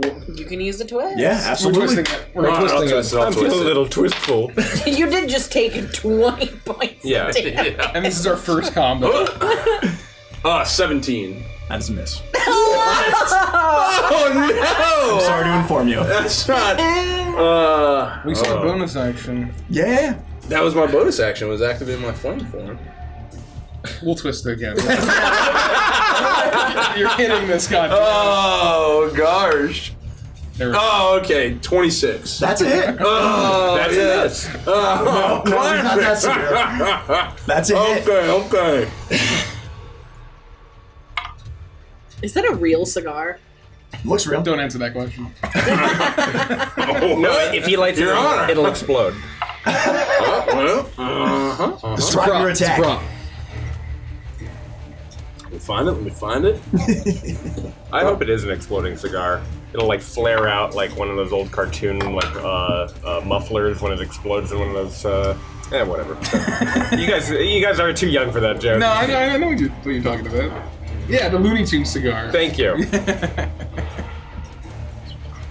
All right, so it'll be 19 damage total. Okay. And finally, what'll happen is I would lunge out with my fist and just punch you in whatever, I don't know, whatever your form is looking like, or whatever would look like the most Go for the kidney. punchable spot. Kidneys are gonna be behind him. I can't get behind him. He moves like Sonic the Hedgehog. I mean, yeah. You can hit him like right in that spot between your boob and your armpit, like that really soft spot right there that hurts. Give him his boob. Punch him in the grundle. Here? Yeah. Yeah. I'll shoot for the ribs. I'll shoot for his ribs. That's what I said. Yeah. Right in the coin purse. And then you'll see as I crush the flame and it spreads across my body and my hair ignites, you'll hear the whir of my manacles begin to kick in, and as I land the punch, they'll roar to life for the first time and go. As the chains will whip around you, and you are now grappled by flaming chains. Is that automatic or is there a grapple I'm contest? sorry. You have to make a strength saving throw.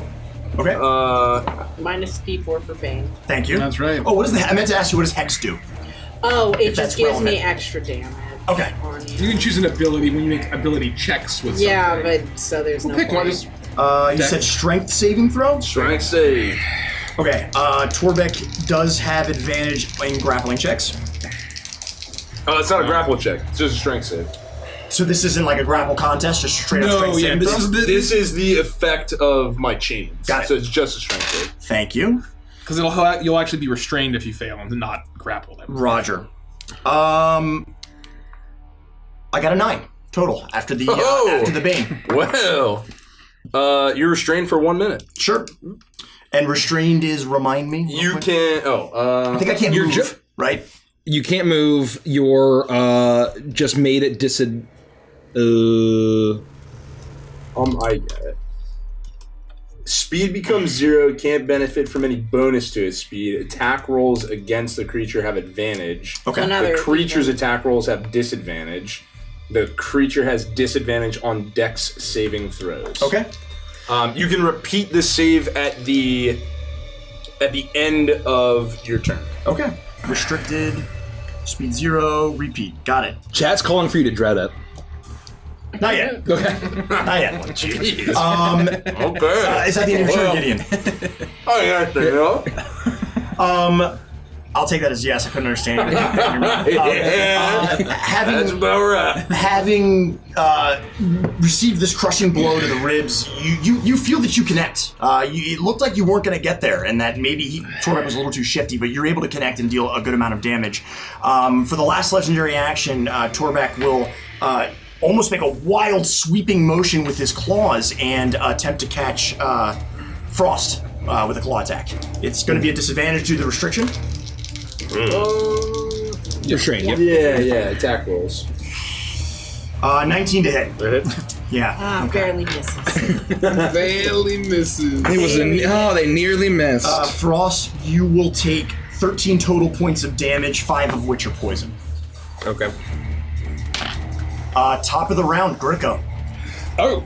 At the beginning of your turn, though, you notice that all of a sudden, starting this close to this horrifying, terrifying creature, you'll have to make a DC Wisdom saving throw to see if you are frightened for 1 minute.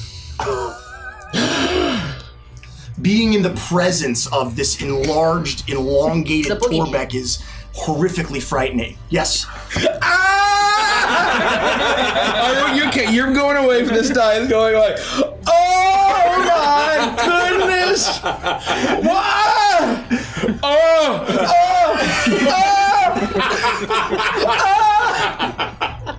Me too, Gricko.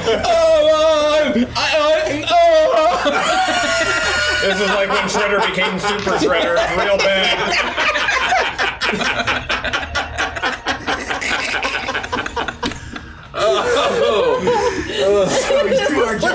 You're just frightened. I think you have to move away from me. I can't move closer to you. Okay, can't move closer. I'm 100% moving away from you. You're disadvantaged on all attacks as long as you're within sight. Oh no! He's gonna eat her. Yeah. He's gonna eat me. He's pumping me full of something. Oh no! And then he's gonna eat me. I can feel the piss pumping through my veins. No, I'm all bloated. And I'm gonna be like, I'm sorry for making fun of you, Troy. I'm gonna blueberry. I'm gonna blueberry attempt to roll. Wait, what was my movement? How was it? Hold on, I'm sorry. Your movement is halved, and you can only take an action or bonus action, not both. It doesn't say how long this lasts, though, Mike. I think it just at the end of the turn, it's a repeat saving throw. Right? There was no saving throw. I think the intention of the end of the... Then at the end of your turn, it'll be done. It would be the repeat of a saving throw. Yeah, that makes sense. But didn't you do a wisdom saving throw? No, not for this one. This happens. I can only go 3. I'm like stumbling over. I roll off. You roll over a table. Yeah, I roll over a table. Oh, because it's just Fall Guys. And it's your pulsing aura of fear. So This one, yeah. yeah. It's just it happens automatically if you're within a certain condition. So. Yeah, I'm going to look at Gideon and I'll say,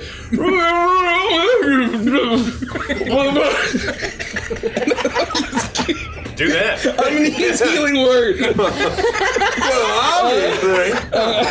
And I'm going to hit a second level. And that's my turn. So do my legendary actions refresh at the top of the round or at the beginning Your of my turn. Your Correct. turn. Yep. Oh, I also thought it was So yeah, top there. you've I've got used one, left. right? I used 2. You went right. Oh, you used one after Twig and then Gideon. Sorry. So Yes. you used one, then you refreshed. Yes, Yeah. you're right. So you should have 2. Yep, that's right. Thank you. No worries. I appreciate that. Great, thank you. Yeah. Hey, I gotta maintain I game thought I only had one I life. forgot to assign homework. No, I appreciate that. As I'm going to run And I'm just gonna call back, and I can't do an action, so that's it. That's my turn. After Gricko waddles away, again with the pain. Sorry, continue. Hootsie is going to look, and despite she's gonna see me so afraid, she's gonna charge up and attempt to. No, Hootsie, don't get close! Attack you. I can't attack Hootsie. That's fucked up. Oh no. He's got needles for hands! Torbeck reaches down and grabs Hootsie and tears her in half like a telephone pole. You just get Hootsie back and she dies. Imagine. Jesus. Like, that's what she gets for poor Frederick. Oh. She gets a 12 to hit. That is a miss. Okay, that's it. Hoochie, no, don't do it! Again, with these chains wrapped around Torbeck, he begins thrashing again wildly and attempts to make a swipe at. How far away are you there from me, Kremmy? Only 10 feet. That's plenty. Even a bugbear has reach. He's 30 feet. With unbelievably long limbs, almost like a whipping motion. The knife clawed hand comes slashing at you to make an attack at disadvantage. Does he get to say, "You're a bugger"? Oh bear? yeah, that's gonna be a miss. Easy miss. Oh. You see these claws coming in, and in your shadowy form, you almost very calmly just step out of the way. You always were worthless, Torbeck. Damn, Jesus. Frost's turn. Frost is up. So that was another legendary action. Seeing that he is restrained, I will reconsider my action and I will endeavor to do what I have been doing, which is essentially just trying to get inside of his head. Just to 10 points of healing. Do as much damage as possible. I will have Torbeck make an intelligence saving throw. I'm silently now just reaching out and pushing forward with my psionic energy as much as possible. This one is not at disadvantage, No, but I will it's be not. baned. I do have to, I don't know if it's written anywhere, but that list that you have in front of you that I wrote down, if that's enacted, the person it's enacted on is at disadvantage on all of their attacks. Oh, thank you. That's important to know Yeah, because of what's happening. Great. Got it. Well, I rolled max on the Bane, but I still got a 17. Nope, that's no, I do nothing. Oh, no, I can, you know what? Do nothing. I'm going to use my bonus action to attempt to give you a telekinetic shove. Just a little, little boop. Let me just see how this works. I've never done this before. You do this. As a bonus action, I reach out and I try to push you with my mind, and you need to succeed a strength saving throw. Sure. I absolutely fail. I rolled 0.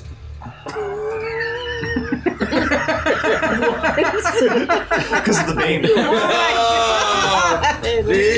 Great. I move you 5 feet away from me. Nice. I'm still in reach of all of you. I'm force pushing you. Wait, he was here, and so he's here now? Or His arms are like 30 feet long. I can't believe I've done absolutely nothing. This feels like when Gandalf and Saruman fight in I'm just breakdancing around nothing's happening. The sound engineer's like, wow, those are some shiny floors. We're gonna really squeak the shit out of it. Squeak, no, add more fucking squeak. What a good use of Christopher Lee's talent. I'll get the fuck out of the way. I'll go into the corner. I'm gonna get to the bottom of the stairs. The bottom of the stairs next to the bar. Would that be an opportunity attack because you're within 10 feet of him? Yeah, I have a 15-foot reach. Yeah, This is going down. So that would be an opportunity. I don't think you can take reactions right now, can you? Oh, is reactions part of? I don't remember that. No, being listed. that's slow. No, you can take a reaction and just be on. It would be just a disadvantage. I'm going to take an attack of opportunity Yeah, against Frost Frost. wouldn't have known. He breakdances into the corner. You're never catching. That's only a 12. 12. I rolled max Bane again. Can't catch me. I'm the fucking psionic cat. Cannot catch the psionic cat. Torbeck hears ominous jazz in his ears. Still wrapped up in these chains that Gideon has trapped Torbeck in.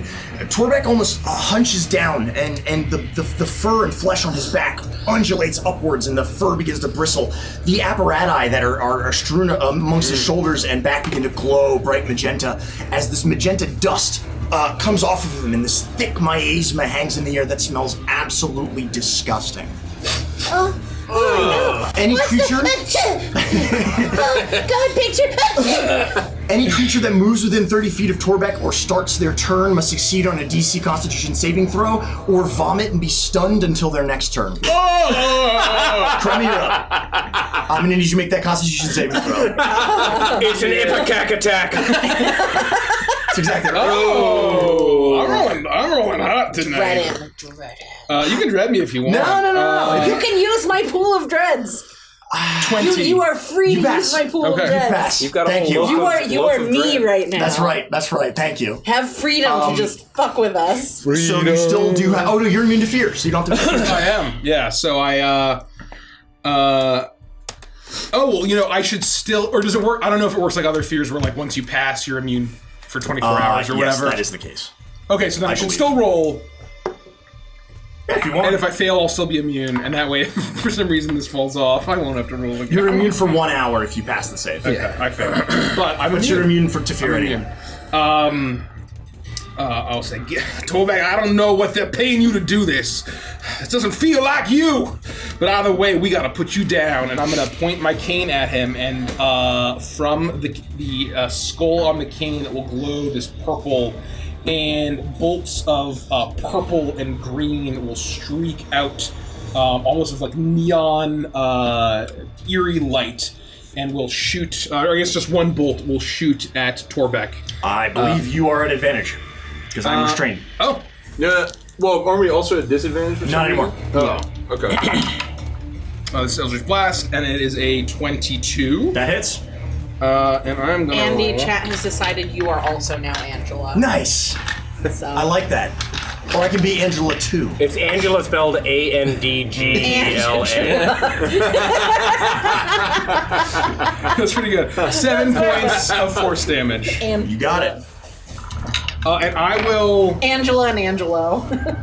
I would definitely try to at least get behind Gideon. So if that's an opportunity attack, I only have the one. I've already used my reaction. You're now okay. Raggedy Angela. all right, get in there and get him. But I am going to use the last of my legendary actions at the end of Kremi's turn. And Torbeck was, after receiving this hit from Kremi, going to go for him, but Kremi has since taken shelter behind Gideon, who is now taking the brunt of the attack. I'm in here. I'm fucking in here, man. Good job, Gid. That's going to be a 23 hit. Yeah, 23 away. Oh, yeah. Fuck. 15 points of damage, 5 of which were poison. Is that Just a damage I don't type. have- okay. If it doesn't have any pertain to you, then it doesn't matter. So Just 15 total. total of 15, yes. You're still up? I thought you were going to turn into a fire gen. Oh, see? Sorry, real quick. Please. I hit you, right? So You did. you just need to make a wisdom saving throw DC 15. For me. Wisdom saving throw, DC 15. Oh, plus the Bane, correct? Plus the Bane. Ooh. That's going to be close. 16. Okay, you pass. Very close. I rolled again, max on Bane. There you go. Bane is doing Rolling work, up. by the way. I love Okay, it is Torbeck's turn. You'll take 6 damage from as the chains flame up and Perfect. burn you. And I will roll for the restraint at the end of my turn. The end of your turn, yeah. Cool. So you just wouldn't be able to move, Yep. and our disadvantage on attacks, I think, are the only thing that is relevant. Okay, everybody is running. Running. You're a horrible monster. Smell my, you spilled my bread bowl.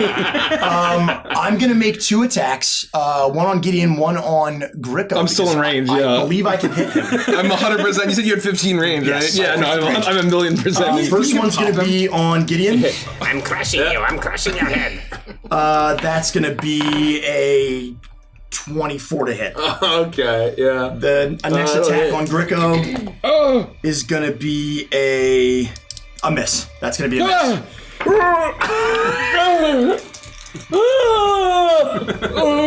The damage on Gideon is only 10 points of damage. Oh, perfect.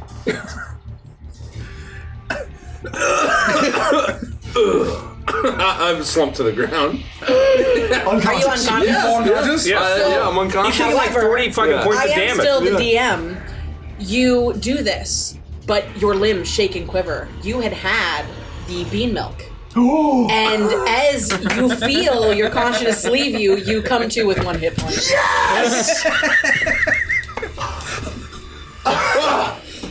What the fuck was that? I thought I lost you. Gideon, you okay? Yeah, well, no. I mean, I'm feeling better than I was just a minute ago when I think I was dead. Is he still prone? No, well, yeah, I mean, he's still on the ground. So he falls down. Okay. Yeah. Then I will, not mechanically, but I'll try to reach down and offer my hand for the next time he gets up. Am I still restrained? Do I need to still save on the restrain, or would the restrain drop? I would say the restrain would drop if he goes unconscious. It just says it lasts for a minute. I mean, I don't know. If it's concentration. It's not concentration. It's not concentration. I would make the save and just see and Strength Well, saving throw? I'm going to call it as the DM that no. okay. Because I think going forward in combat, if Gideon goes unconscious, his chains are going to fall limp next That's fair. to him. He's not like he's not So you controlling would them. not be restrained anymore. Then Because that will be helpful for me later on, too. Seeing Frost run away, Torbeck is going to, even though having already used his attacks, continue to hunt you down and use all of his movement to pounce towards Frost as quickly as he possibly can. Torbeck, you stepped on Frederick. Oh no, Frederick! I think he's dead, guys. Yeah, I think he's gone. I'm sorry. Oh, no. Sorry, Twig. Twig's turn. Oh, it is. I can't believe you killed Frederick, you piece of shit! And you'll see that she grows by like 6 inches. Okay. As she starts to, her nails get a little bit longer, her eyes go a little bit wild, her hair starts to frizz out as she's boggling. Or she's bogarting. I love that. She's slowly bogarting. gonna She's not. Oh yeah! She's not there yet. And she is going to Pigtunia! do your worst, and she's going to use her bonus action to give Pigtunia attack against you. Okay. It is not a disadvantage. Roll it straight. So Pigtunia is going to. She is immediately next to you.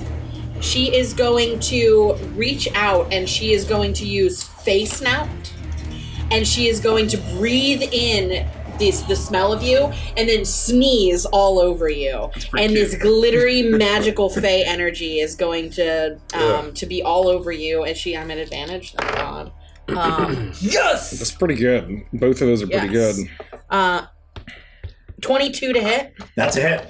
All right, perfect. It's going to do a ton of damage, as it does 5 points of piercing damage. I need you to make a Constitution saving throw, please. Certainly. Still baned? Oh, teacher, did you use your proboscis? Not yet. Okay. I don't know if you got one on your turn. My legendary actions are all back. I haven't used any of them yet. Unless you're referencing something else. I rolled a 17. Okay, nothing happens. I am then going to make an attack against you with my Eldritch Blast. And that's 20 to hit. That's a hit. Rolling like hot fire. And that's 13 points of damage. 13. Wow. Okay, nice. Force damage. Do you like attack? It's okay, Pigtunia. We'll do a holy ceremony for Frederick once all of this is over. And we clean everything up. Gideon's up. Yeah. Gideon, go. Well, okay. Told you that bean juice was good. Get up, buddy. Yeah, I'm glad I drank that. Oh, thank you. Well, here comes another one.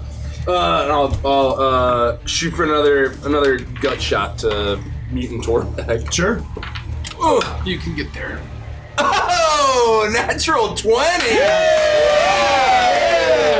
We burned all of them for our initiative.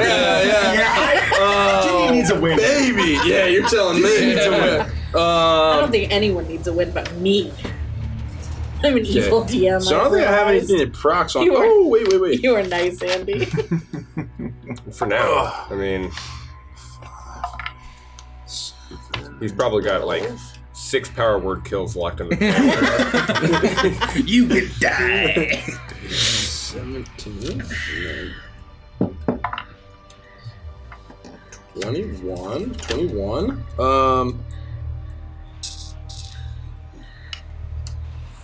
And attack rolls on you. So you take 21 points of bludgeoning damage. Nice. Attack rolls on you will have advantage until the start of my next turn. Nice. Oh shit! From the Crusher feat. Oh yeah. Oh, yeah. Classic. Does yeah. that mean you can move him too from the punch? You move him 5 feet, but I don't like him where he's at.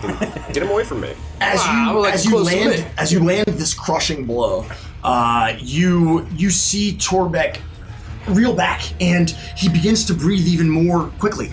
Only now you can hear his breath. It's ragged, it's vicious and violent, and it seems to only anger him. Shit. I want in all bonus action, second wind. Oh yeah, I can at least a little bit of. This is a D10, right?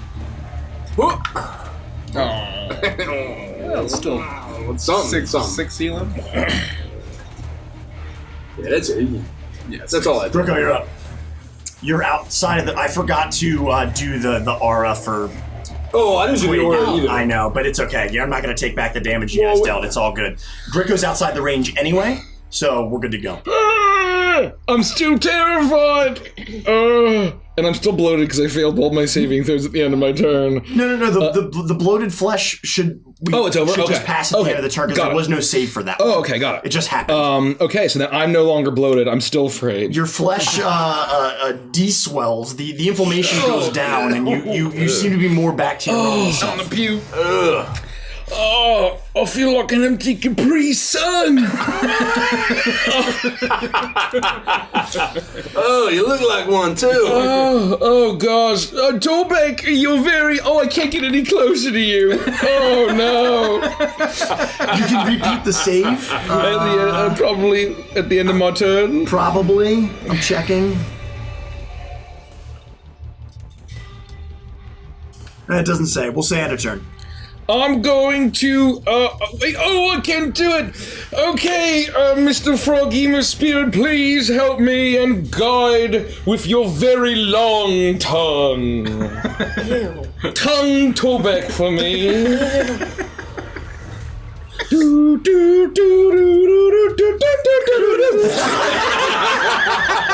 I love this so much. I guess apparently my Froggimus is themed to Evangelion, as I cast Guiding Bolt. Okay. As part of my Druid ability. You have advantage if it's any kind of attack roll. But I'm disadvantaged. Oh, because I'm normal, feared. so you roll straight. So straight, okay. Natural 20.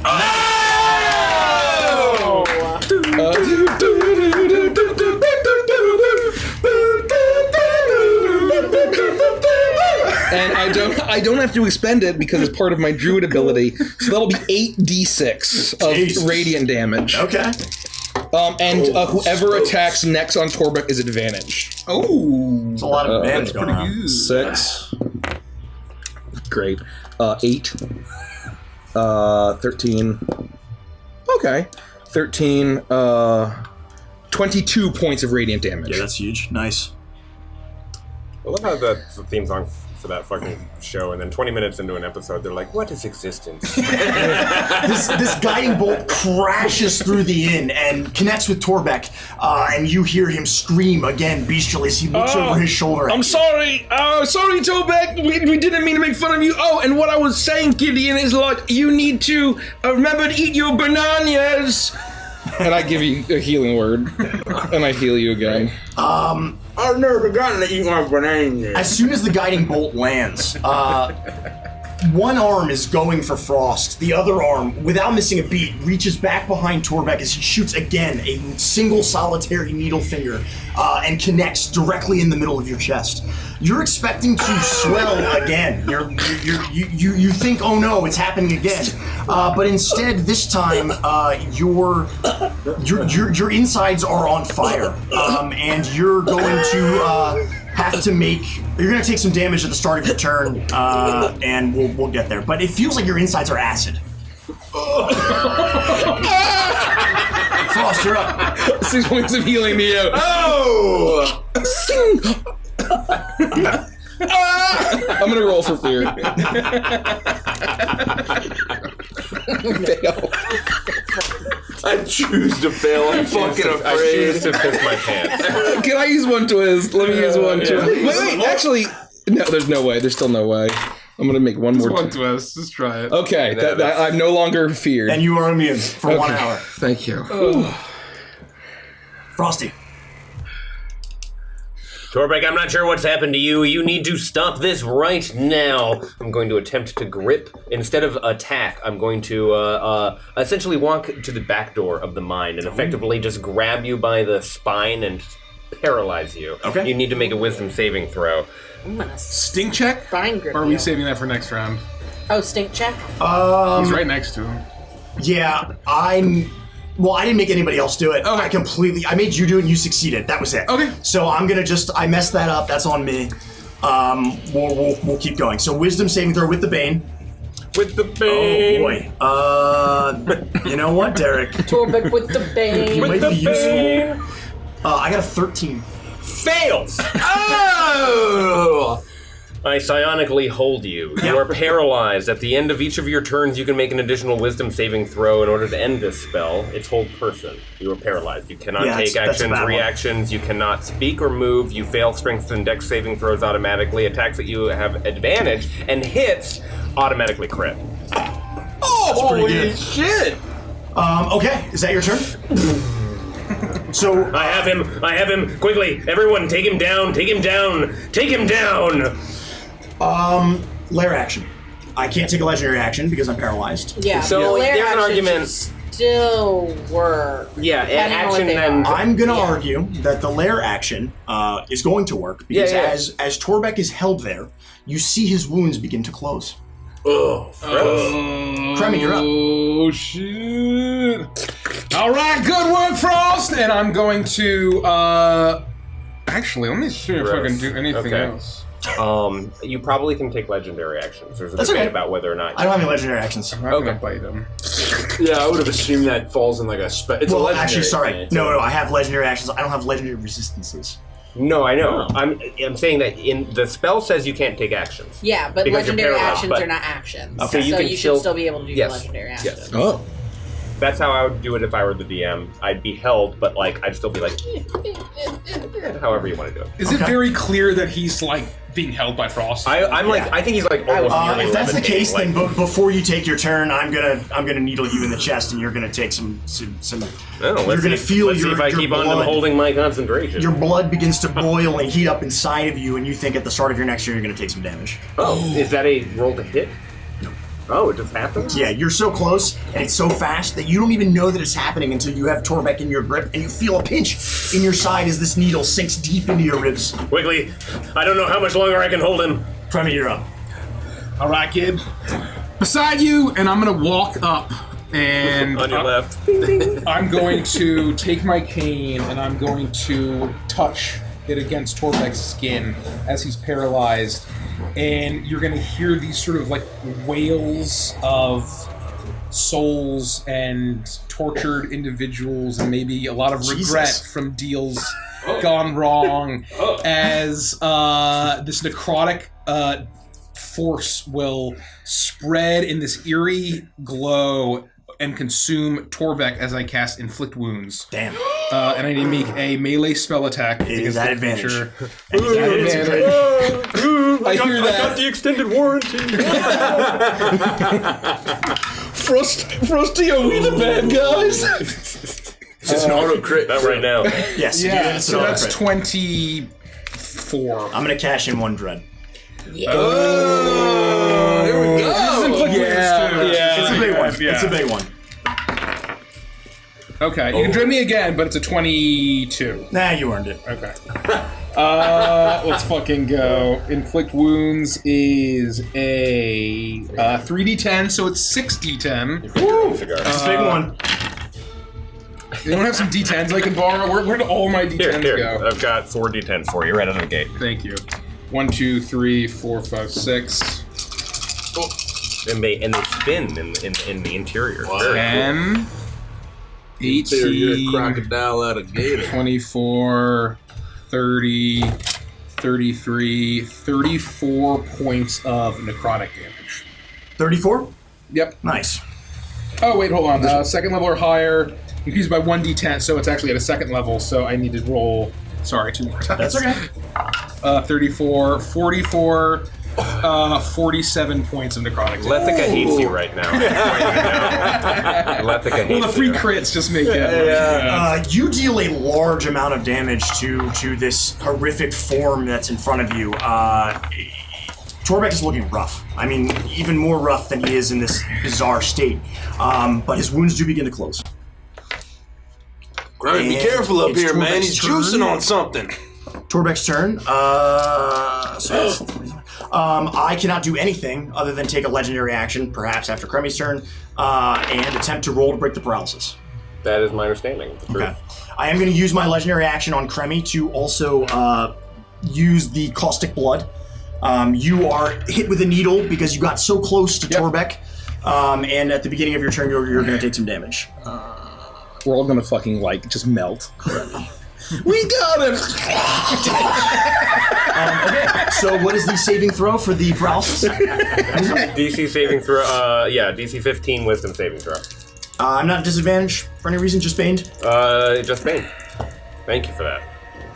And you have enough. Bane's been putting in work. Was that you? Bane's gonna make a difference, and I'm supposed to take damage. I should take the damage first. I can use a dread to... I'm gonna re-roll this. I'm gonna use a dread to re-roll this. Yeah. I would re-roll until you get I'm up. gonna keep the Bane roll, and I'm gonna re-roll the 20. Yeah, that's gonna be a 16. 7-11. Yeah. There you go. I knew it was gonna happen. I knew it. I tried my best. So the paralysis will break, but that's my whole turn. And I get my legendary actions back. That did crazy work. Yeah. Twig. I mean, we have 47 points of damage. I feel weak. Well, if we get through this, you can have some bean milk. But for now, Petunia, just snort him again. And so Petunia's gonna attempt to snort you again. Okay. Am I advantaged, disadvantaged, regular advantaged? I was advantaged from paralysis, but that's gone. So regular. You would be paralysis. advantaged from Crusher until the start of my turn. Yep, so you are still So advantaged. you would have advantage. Unless you have disadvantage from... I rolled 2 15s plus, so 19. Those both hit. Oh, no, it's just 1. Then a hit. You're gonna take so much damage from Petunia. 1d4. 6 points of Nice. damage. Nice. Max damage from Petunia. How do you want to do this? And she just snorts this glittery dust all over you. I need a Constitution saving throw from you, please. Okay. I'm still baned. Can you push the camera over there? Oh, that's a mega fail. I fail. What do you get?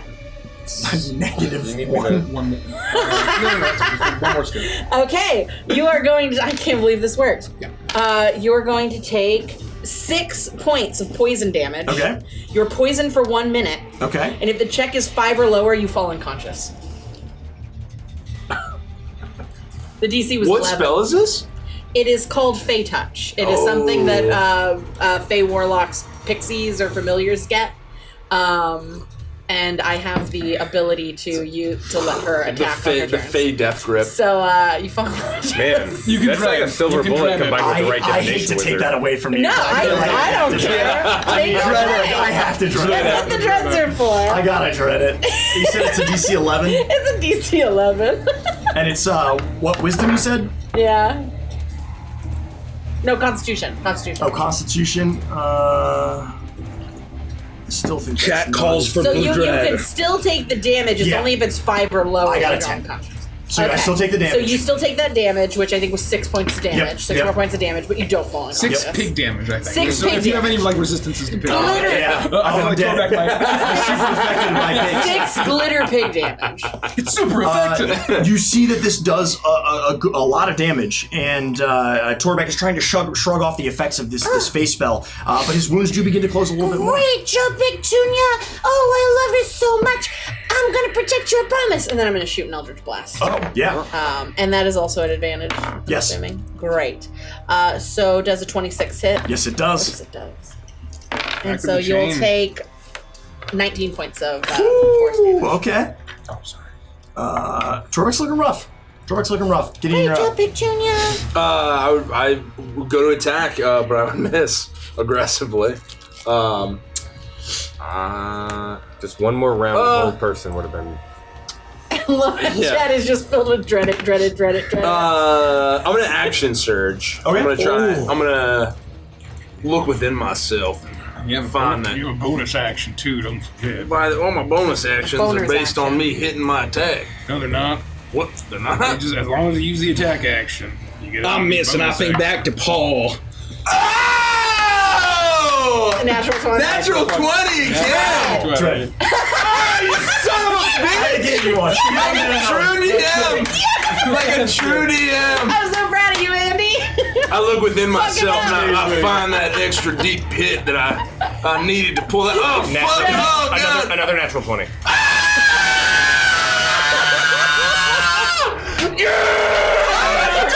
It was faded. Well done.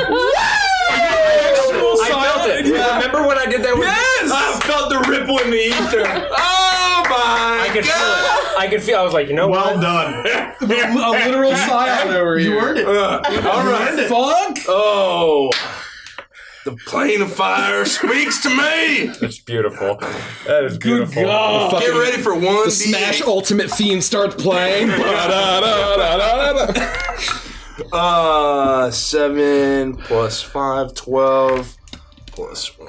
Holy shit. I get one of those every 5 years. Oh my god. I can't believe that. And I think Well done. So we have 17 points of damage. Okay. And I'm gonna bonus action attempt to grapple you, and we have to roll a strength contest. What kind of damage is the 17? Just bludgeoning and 5 fire damage. Okay. So 12 points of bludgeoning, 5 points of fire damage. Okay. You notice when you land this hit that Torbeck's wounds are not closing as rapidly as they were previously. Oh. You can make the grapple attack. I will attempt to roll a strength saving throw. The fire rises, brother.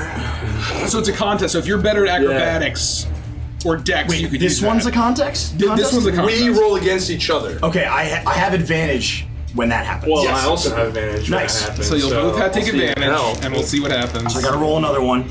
Oh. Okay, well, come on, something good, something good. I got Nice. I got an 18. 16. So we briefly lock. Okay. When I go to hit you, I would try and crash in with a big headbutt. Okay. And then as you're reeling, get my arms around you. Okay. The headbutt lands, and then the fire from your natural state of being sears Torbeck's flesh and prevents the healing for the turn. But while Torbeck is reeling, you're not quite able to get him, and he slips out from away from you. Fuck, he's a big fucking guy. Couldn't get him. Just picture a clown, Gideon. At the end of your turn, the apparatuses on the back of Torbeck's back and shoulders begin to move a little and hum and glow with this pink magenta light filling the room. I need you all to roll a d8 for me. Oh. Where's my D8? I think I'll get a 3. 4. I got a 6. That's like 2 3s. 8. 2. Okay, starting with Frost. Just hold the number up. So All of your hair and teeth fall out. That's a lot of hair and teeth. Yeah. you're also disadvantaged on attack. You're Yes, everyone's going to be disadvantaged for one round, right? Well, everyone's advantaged. So it cancels out. You're just disadvantaged. Your turn's over now, right? No, but it's Crusher. Because I critted him. Oh, you did? Yeah. That's So everyone is advantage on It'll be attack straight up. Your feet and hands switch places.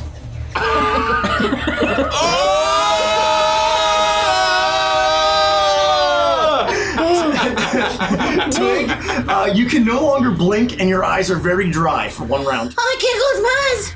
Guys! Just blink him. You can only speak in a made-up language that no one understands but you for 2 rounds. Flamtouche! Gideon, suddenly, you said you got an 8? Uh-huh. Suddenly, a mask appears and affixes to your face. This mask is that of a nightmare, a flaming flying horse. Do I see it? Until combat ends. Yeah, and you feel it. Gideon, you feel this mask affixed to your face, and immediately, seeing through the holes in the mask, you are no longer in the cottage for just a second. You are looking at a subterranean city, illuminated by bioluminescence. This is unlike anything you've ever seen before, as you see large crystals that, with a pop, you see someone appear out of nowhere in a white trench coat, very short in stature, what appears almost like a subterranean dwarf, as he carries a sack filled with this strange purple glittery substance. And then the image is gone. And you're staring in the cottage. Ah! Fuck! Ah! Get it over me! Fuck! Ah! All right, top of the round, Brico. I can't blink! At the beginning of your turn, you take 46 damage from you literally feel your blood turning to acid in its veins. I got a nightmare hell monster strapped to my face! Ah! I can't blink my eyes! 18 points of damage. Oh, not again! You're not making any sense.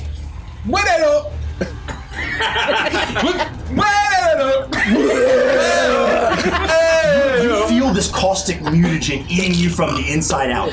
You can also make a DC 15 Constitution saving throw to end the mutagen. Oh, sorry, what I meant to say was, you're not making any sense.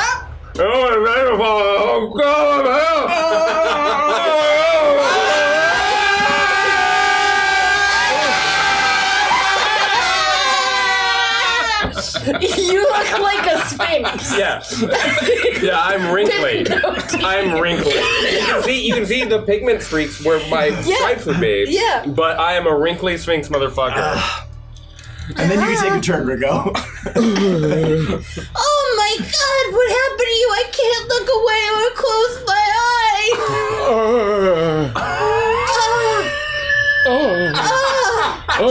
This little piggy went to market. I'm not talking about you, Pigtunia. Pigtunia. Help me, bigger Pigtunia. As you'll hear a snort and a flash of, I'll attempt to pull out my ocarina.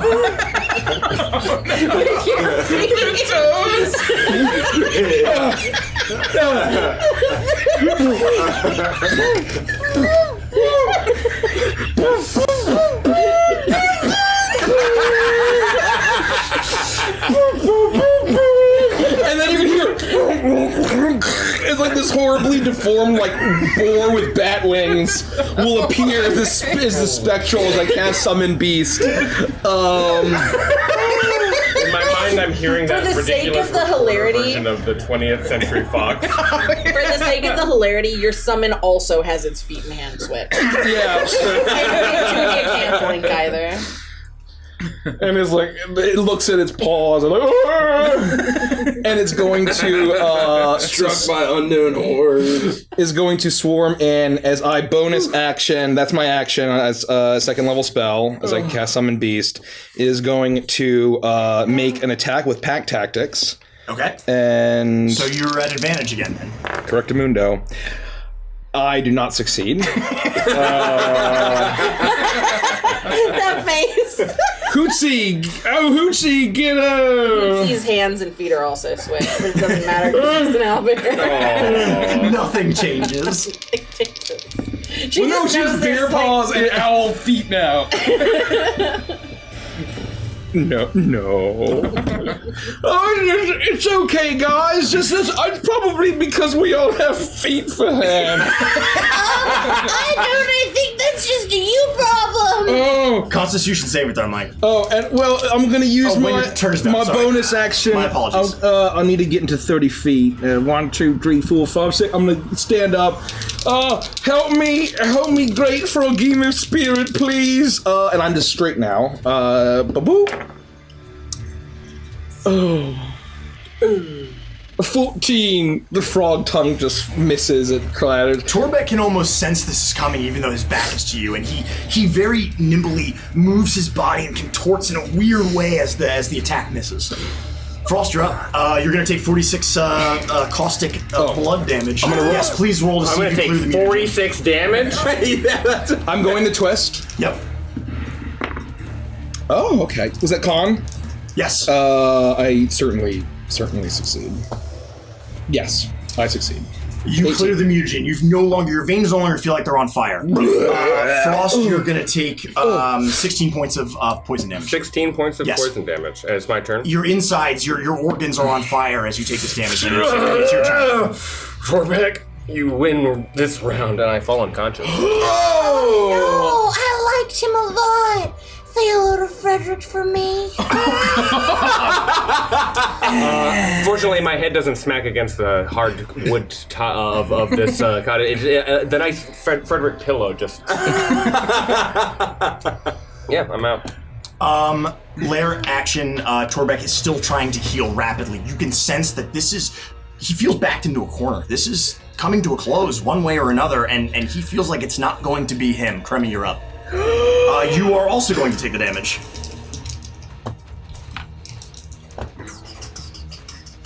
$16 points of damage. Holy shit, okay.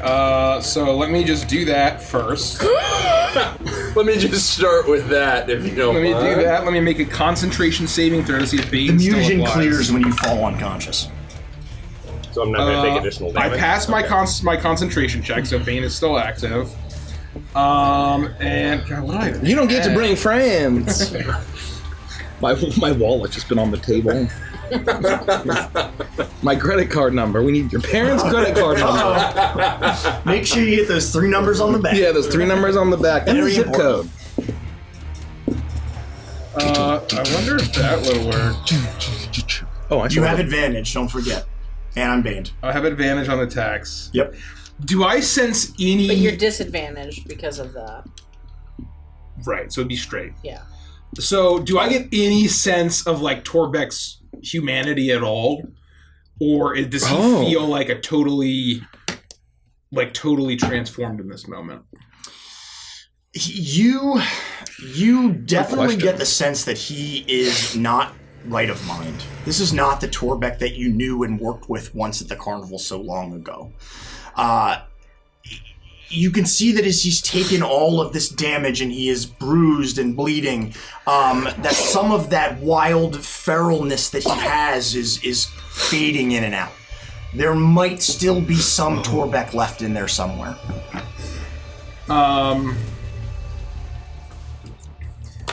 So, knowing that, I will... Let me just check something real quick. This should be good. Okay. So, I see Frost laying unconscious. How's Gideon looking? I've seen better days. Okay, well below bloody. Yeah. And then how's Sergio looking? Me guts are on the table. I'm gonna say to Torbeck, in my mind, I'll be saying, Torbeck, look, we can talk this out. I'm sorry for how we treated you. I understand that something's happened to you. You probably got in over your head. You maybe signed something that you didn't mean to, or... Look, I'm real sorry. Let's just talk it out, and I'm gonna snap and cast suggestion. But what everyone else hears is, head up. Okay. And because you cannot understand what I'm saying, suggestion will fail. Oh no! I was literally king of game state. No one is better. So no one heard what I said. I'm just scatting and. I love that. And I'm very confused that you're like totally unfazed by it. King. That's amazing. Okay. I passed my turn. Okay. Oh, Jesus. So I'm like Christ. laying my cane down and I'm like doing this. You feel like you really got the. Oh yeah, I was very persuasive. It was very heartfelt. Torbeck is going to make 2 attacks on. How far away is Twig from me? 15 feet? Close enough, yeah. Within close enough. 15 2 feet. attacks on Twig. Yeah. I'm still baned. How hurt are you looking? You look fine? Mm-hmm. You look like you're right about to walk into one of those Steve Madden commercials. The first one's a 12. Misses. And then a big crit. No. Wow. Holy guacamole. Okay. That's going to be a miss as well. I'm little and I'm mighty. But I am going to use another legendary action. And I will wash your tidy whities. Oh shit, I'm not a brownie right now in combat, Twig. Come on. This magenta light fills the room, and I need you all to roll a d8. Do I need to roll with you? Nah, You are dead. Your test. Oh. 7. 7. 7. What the? You find all of you find everything hilariously funny. What? You still understand I'm the an 8. seriousness of the situation. Oh, God. Make it a Oh, 7. you got an 8? 8, yeah. Okay, Mike, you got an 8. So the 3 of you find everything hilarious, but still understand the seriousness of the situation. I can't close my eyes.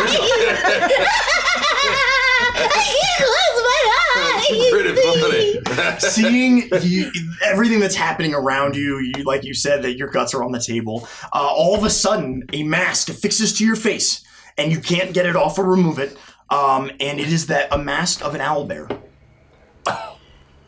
You feel the mask affixed to your face, and immediately the room that you're in fades away as you stare at a dark subterranean tunnel.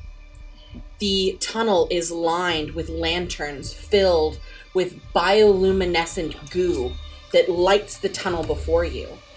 And you feel, even though you're not moving, as if you're following behind the small figure of this subterranean dwarf in what appears to be some kind of medical coat. He is fully garbed from head to toe. White gloves, white coat, white face covering. And he carries with him a satchel that is completely empty. As he rounds a corner, you see in front of you a veritable garden of strange fungus. And one of them catches your eye more than the others. It pulses with bright magenta light, but the cap of it is shaped like a twisted, crooked witch's hat. The underside, however, glows with that magenta light as bits of the fungal spores fall off and hit the earth and sizzle and pop into smoke. The fungus around it seemed to be almost not moving towards it, but growing around it intentionally to, as if in awe of it, in brilliance of it. This is the type of fungus you've never seen before in your entire life. As you watch as this dwarf-like creature moves towards it as if to grab a collection or a sample of it, being very careful not to touch it himself as the vision fades and you find yourself back in the inn at the end of the road. That is Torbeck's turn. Twig, you're up. His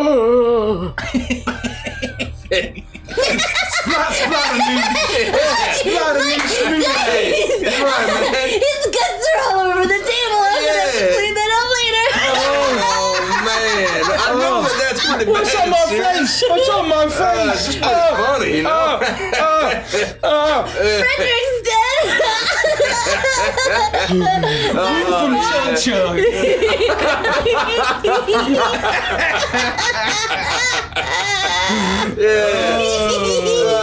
We're going to be upset about that one later, but in the moment, it's kind of funny. Flango. Oh, Flango. Yeah, you get it. What's that mushroom? Huh? What? I don't know. Oh, Big Junior, get him! And Big Junior's gonna try and get you again. Okay. 14, 18. Meet or beat. That hits. Petunia is going to do 4 points, or not 4 points. I gotta take 2 years. Shields. Yeah, actually 4 points of piercing damage and another con saving throw.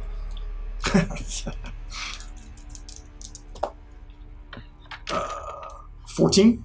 That passes, so nothing else happens. Oh, you are so silly, Big Junior. I can't feel my eyeballs anymore. They're so dry. I'm never gonna cry again.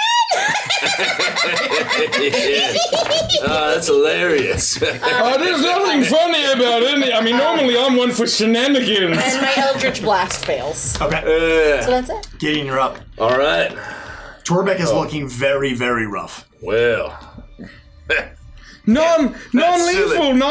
Oh, I'm gonna hit him as hard as I can. Oh, 17. You twist? I'll twist it. I'll twist it one twist time. isn't One twist. acceptable. Just to. Your friends are all dying. Okay, 22. That hits. Already. Roll for damage.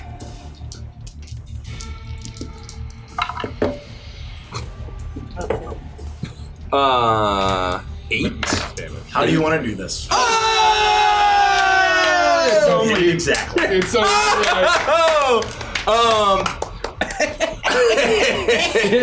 Oh man. Oh. Doobie-doobie-doo back.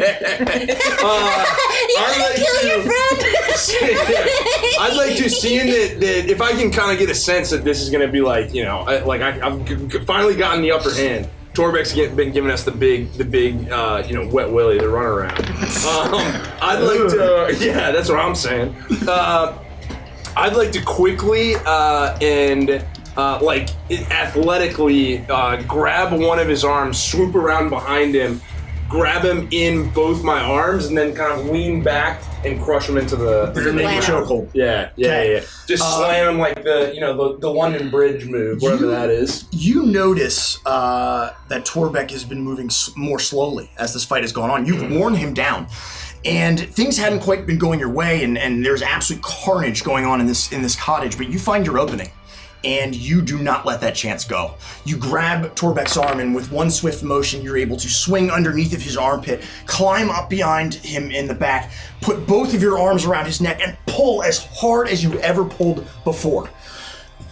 As you fall backwards and drive your weight and Torbeck's weight into the floor of the cottage, momentarily, Torbeck loses consciousness. As you deliver the final blow, almost...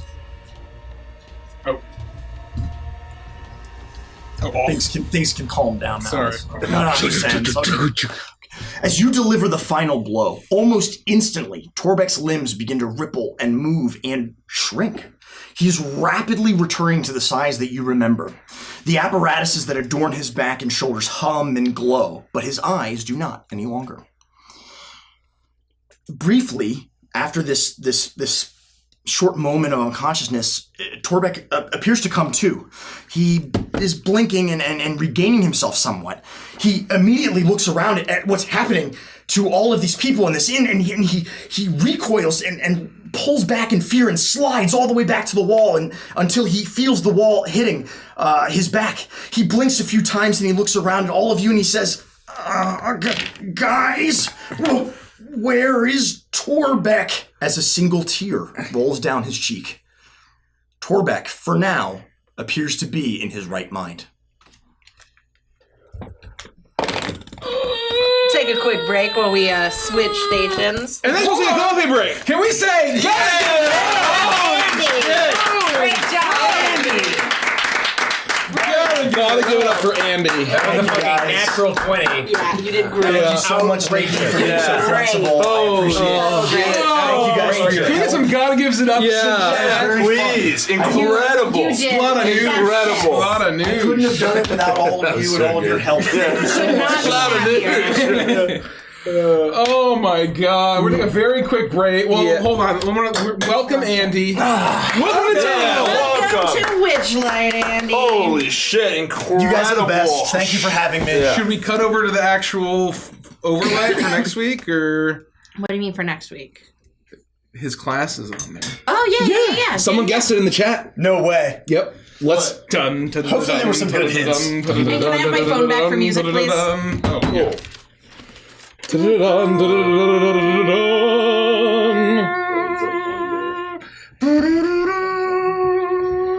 There it is. There it is. So, like I said, I couldn't have done this without all of you. Mike wrote the stat block. Rich had the brilliant idea. Nikki for being so awesome and flexible and letting me be a DM for a bit and conduct some combat. So thank you guys. It's all on the execution. Yeah. It's all on the execution. It was done beautifully. Yeah. I had so much fun. I hope that felt terrifying. Mike tried to whip up a great fight. It was one of the best boss fights we've had. Yeah. I was spooked. I think my jaw, if you can go back and probably clip it, I think my jaw was on the floor for like at least 75% of the fight. I also think that you like navigated like when to when to lean in and when to like let the moments ride like really well. I was like, oh man, this is gonna he's gonna get shit on. And then I was like, oh no, this worked out real well. Oh fuck, we're all dead. Oh man. Anybody who had the mutagen is no longer affected, so you're not gonna bleed out. Frost is bleeding. No, out. Frost is safe. He's good. He's good. Dying. I'm done. He's good. No, I'm dying. He's dying. We're all dying. Petunia over here. No one will be able to see her, but I can see her. Before we get back to session, I want to say welcome officially to the table, Andy. I'm so happy to have you here. Thank you. And you're going to be a great addition to the crew. So. And I just want to call out for people that are listening that don't see the overlay. It said it just changed, but it said Torbeck, Bugbear Blood Hunter. Gotta give it up. Gotta give it up. Gotta give it up. So with that, let's get back into the session. Torbeck is laying on the ground, breathing heavily. But it is clear to all those that are watching that Torbeck is coming off of some kind of intense high. His breath is getting shallower. His body is becoming more into proportion of what it had been. His face, though now looking haggard after the heat of battle, has that same Torbeck charm, if you could call it that it used to have. Frost, you feel your lungs fill up as you quickly inhale. Life fills your body as you come to, no longer unconscious on the floor. Frederick did not fare the same. He did meet his demise. And to Twig's knowledge, it was in battle. Lucky for you. Do my teeth and my your teeth are back into place. Your hair has already started to regrow in. All of the status effects that had been affecting you have essentially diminished. You two. The masks still remain affixed to your face. And that is when you hear it. A sound that alerts all of your attention to the open door. As you turn and look quickly, you see it for just a brief second. The flapping of wings as a large barn owl moves its way from perching atop the door, swoops out of the open door and off into the Prismeer sky. And just as quickly as you watch this barn owl fly away, do you feel the mask slowly dissipate from your face. Twig is standing on a table in the center of the room, looking around at all of you, her eyes still remaining open, though she does seem to be able to blink, as she holds tightly to Petunia, and she begins to breathe heavily and heavily. You see her body get larger and larger as she starts to grow taller. Her form shifts. Where had been this chubby, perky, rosy-cheeked brownie is now this elongated boogie monster-like creature. It is a mess! Oh my god, I'm so sorry. Don't, oh boy, don't booger it out. Twig, don't booger it out. And you see as she slowly shrinks back down to her brownie form, but for a split second, As she looked around at all the mess, you saw her in her true form, what looked similar to Torbeck as he was in his rage, but a shadowy creature under the bed type monster that was standing there staring at this mess, but is now Twig in her full form, though her eyes are just pure orbs of black as they slowly turn to green and her pupils retract, and she looks at you through her spectacles, cute as can be. Excuse me. This is yours, yes? Look, No. Yes or no? This is yours. This stinky mean beast that destroyed my inn belongs to you? Quickly before, when we see Torbeck, how different does he look since we saw him? He looks emaciated, and he looks like he's just been in a heated battle. Other than that, you don't notice much of a difference. Good work. We're kind of responsible, I think, for this. Then you will get brooms. Right now, broom closet, go. No, we'll get it all fixed up. We can talk, we'll clean. Torbeck. Yeah. We'll do that. Hoochie, you stay with Uncle Torbeck. And she's like kind of backing away, scared. It's okay. You stay on the ground. You don't touch anything. Yeah, don't you fucking move. The rest of you get brooms now. All Help right, me clean. brooms, give me one too. Okay, fine. I'm gonna kind of like slowly back All off, of the keep an eye on brooms are Torbeck. incredibly small. They are brownie sized. So you are going to have to hunch over. But Like you, archaeology brushes. Yeah, but you eventually get outfitted with brooms and cleaning solutions and begin to clean as you are able to talk to each other. I want to say this is right before Torbeck went down. I had figured it out, and I was Sebulbaing, and my hands were down on my feet, and I was grabbing my ocarina with my hands at the end of my legs. So I was attempting to Sebulba, and then I fall over as soon as it fixes. Twig makes her way behind the bar and brews up a very potent batch of bean milk and brings out a cup for all 5 of you. And as you drink and enjoy it, you full heal. Oh. Like just health wise or like long rest wise? Just health wise. Health wise. If this is Torbeck's fault, Torbeck needs to help clean. No, Torbeck, you should stay on the ground. I'm not sure I trust you yet, mister. We don't know either. Folk, hell of a way to say hello, man. I feel alive again. I mean, hell, you killed Frosty, you ugly son of a bitch. Yeah. Frost, are you all right? Frost hasn't made any move to assist with the cleaning. He is sitting up.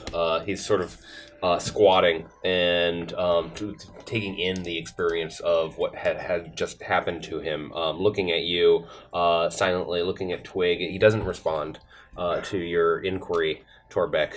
Instead, he turns to Twig and he... I'm sorry what happened to your friend... Frederick, I believe his name was. Yeah, the rat. Can I help with that, perhaps, to make up for what has happened here? You were gonna have to give him a funeral. Yes. I have a shoebox upstairs I can put him in. I can perhaps go find that. Sure, second room on the right. Well, maybe Hootsy can put him in a shoebox. It's the door with the stained glass window of the rose. Hoosie's gonna spot him. Oh, Yeah, that's what I mean. I mean, Hootsy hasn't eaten the whole time we've been If here. you could just get the shoebox for Frederick, we'll stick him in there, and then when we get to where we need to be, we can take him outside and put him in the ground. Thank you. I'll be back. And you ain't going no place. Oh, no. You sit right there, and we'll clean up. And Torbeck doesn't want to go anywhere. Torbeck can't express how happy Torbeck is to see all of you. It's been years. Years. We saw you like a couple hours ago. Yeah, man. Torbeck. No. Last night was like a couple of hours ago.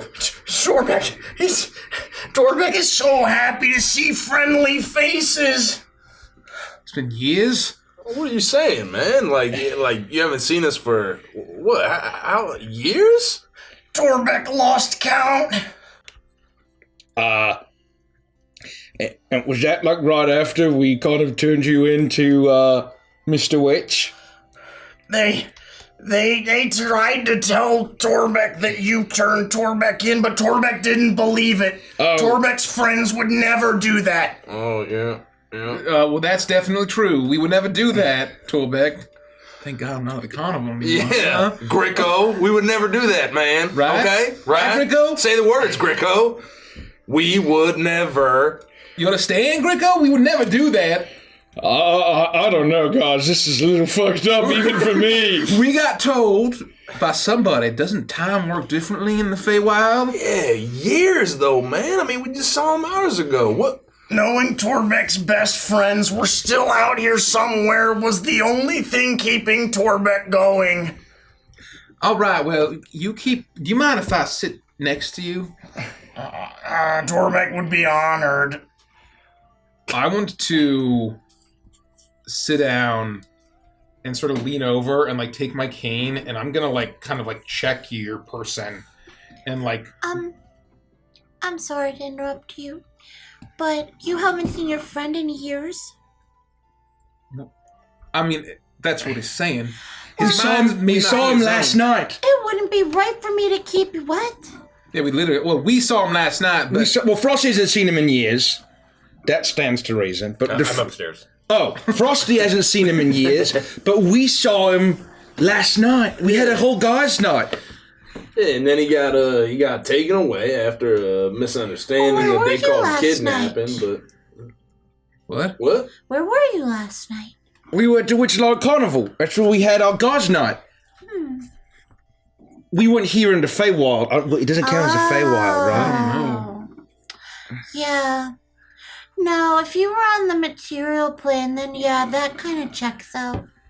Anyway, what I was trying to say is I don't want to keep friends from reuniting, you know? Especially after you've, like, killed each other and killed Frederick and all of that. And so I was thinking I could handle the cleaning by myself with Petunia's help if we wanted to all talk. And you could just sit there and enjoy some ties on us. Yeah, I just don't want you guys to leave, you know, because I've been here for a long time by myself. Oh, no, you don't have to. You don't have to worry. I mean, I really appreciate it. Thank you so much. I'm sorry that I started to bogart out a little bit, but I promise I won't do it again as long as no more of your friends come in and try and destroy the inn at the end of the road. Oh, yeah, no. And Christopher will help you. Christopher, could you please help this lovely young lady as well? Christopher is my flying boar spirit. Oh, no, that's okay. I think Petunia's feeling a little weird about there being more pigs in here. Oh, that aren't her, you know? His name is Christopher Peter Bacon. That's a horrible name for a pig. It implies you're going to eat him. Oh, it was kind of an irony in it, but now that you say it, it does sound a little macabre. Yeah, and I think Big Junior's really upset by we don't say bacon in this inn. Oh, so just beef. This is a beef only. Yeah, beef stew. Okay. Well, they're worse ends. Anyway, it's okay. Pig Junior can handle most of the heavy lifting. And you watch as she doesn't pull, she moves her hands around and a bouquet of petunias appear in her hands. And she leans down towards them. Okay, babies, time to wake up. All of the petunias unfurl, and in each one is a tiny sleeping version of Pigtunia. And where there had once been one, there are now 12 Pigtunias, and they begin to fly around and clean things. They carry little brooms with their curly tails. They use their little snorting action to dust the shelves, and they get to work cleaning the place. As she uses flock of familiars. It's horrifying. Chris, why don't you just go back to the spirit world? Okay, I'll see you next time, lad. Thanks for your help. See you, Chris. Yeah.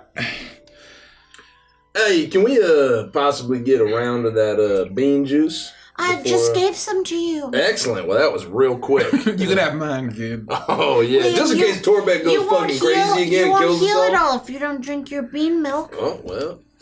Cremmy? Oh. Cremmy? I sip at it. Okay. One hit point at a time. If you want a second bean milk, I can make you one. But I have to warn you, the effects may not be to your liking. And if it lasts for more than 4 hours, you may want to see your GP. Oh, that's happened before. I just made the best of it. What does GP stand for? Oh, I thought you were setting something up. Anyway. No. Oh.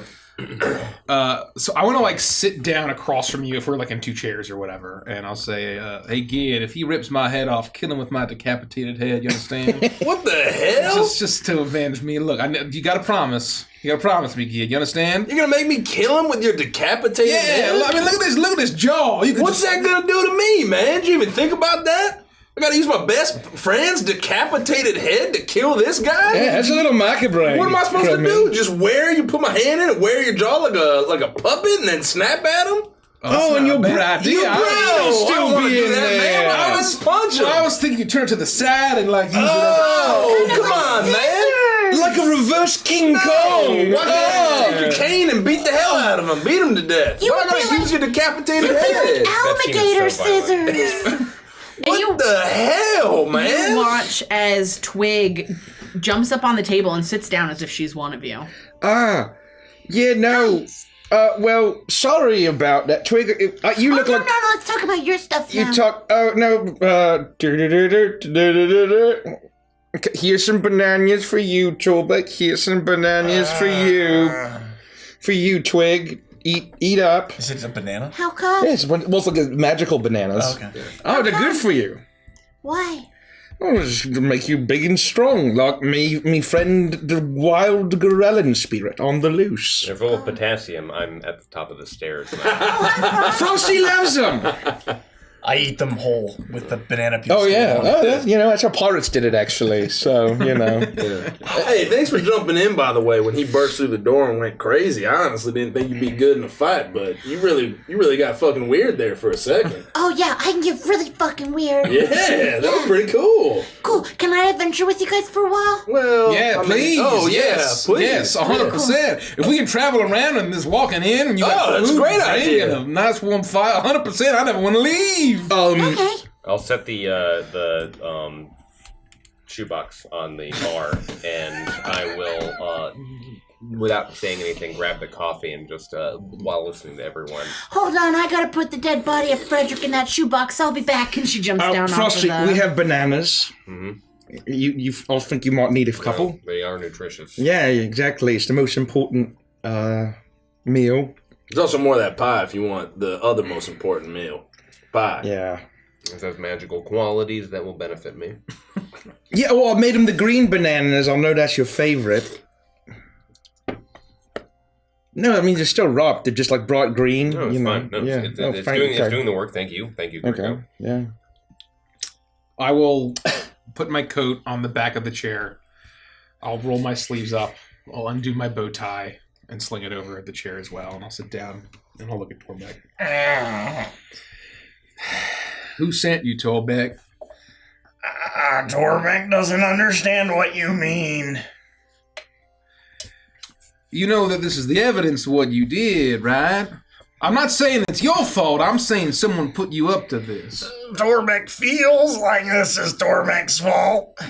Well, listen, I don't know if you got that mask thing strapped to your face, right? And I don't know if you saw a similar thing, but when that happened to me, I saw a little dwarf guy, white lab coat, had a lot of crystals, kind of like the stuff strapped to your back, a lot of that same color, man. That ring any bells? Torbeck thinks maybe that sounds familiar, but Torbeck doesn't know why. Oh yeah, no. I saw that same guy. He was going to a big old mushroom garden, and there was a big old mushroom with the cap looked like a big witch's brew. No. A witch's brew. Oh, That's no. not what I saw, man. He was in a cave with giant crystals. No, there were no crystals. It was there were crystals in the cave, man. No. Yeah. No, there was mushrooms. No, there were crystals. It was very clearly a witch's brew, and there's all sorts of things. There were little spores coming out from the mushrooms. Is it possible that maybe they were both crystals and mushrooms in the same fucking cabin? Is that what you saw after he pumped his proboscis into you and your hands and feet swapped around? You saw mushrooms? It's a proboscis. Proboscis. Thank you. Yeah, proboscis is a very common... well, Nellie's beasties. Anyways, there was the same dwarf guy. Yeah.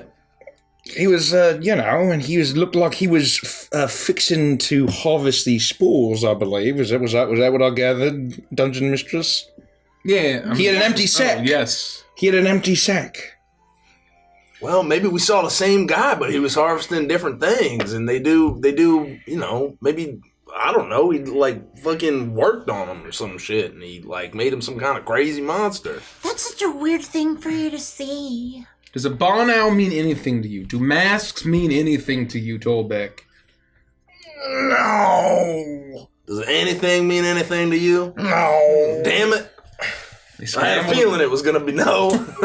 He scrambled his brain even worse than it was. I mean, it makes sense. He was completely drugged up. Yeah. God, I've never seen anyone take that much witchlight and survive. I can't believe you're standing up on your own 2 legs right now. Wait, what are you talking about? Witchlight? Yeah.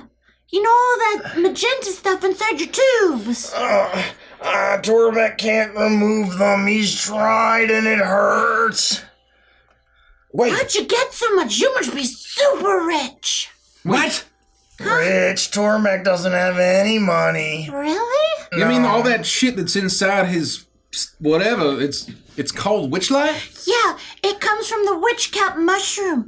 It's really, really hard to find. It's super, super deep into the Feywild. It's down in the Feydark.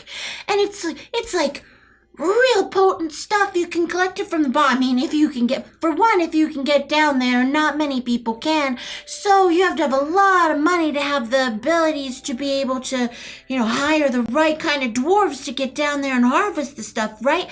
So really only the rich people that I know, the super high ups, I'm talking archface and stuff, really use it. And it's mainly for parties. You just take a little bit of it and, have a good time. I'm not saying I tried it once accidentally or on purpose when I was working a party. And I'm not saying that happened, is all. Torbeck, did Laszlo Grigorovich introduce you to rich folks and get you hooked on the stuff? Oh, no. Everything went sideways before Torbeck could meet back up with Laszlo. Oh. All right, Torbeck, I'm going to search you. You understand? Oh, be careful. You don't want to breathe in any of that stuff if he's got it loose on him. Torbeck doesn't have anything on his person, really. Just these ratty clothes and it's all just pumping into your body like that? Why? I wish Torbeck wish he knew. That's All right, weird. well, would you kindly not rip my head off when I cast it? You can choose to roll if you want to, but Torbeck won't rip your head off. all right. And I will take my cane and I'm gonna open your jacket and see if I can see anything in your pockets, and once I feel a little more comfortable, I'm gonna search your clothes and if you have any pockets to see if there's any letter or message for us. I've got a filthy sack, and that's about it. Roll an investigation Just the one. check. Oh.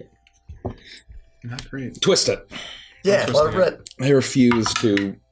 That's pretty good. That's- Well, one more twist. One more twist. Yeah. Let's really investigate it. Okay. That is a, let me check real quick, but I think that is a skills. That is a 17. Ooh. Looking over Torbeck, and you're letting him Yeah, inspect absolutely.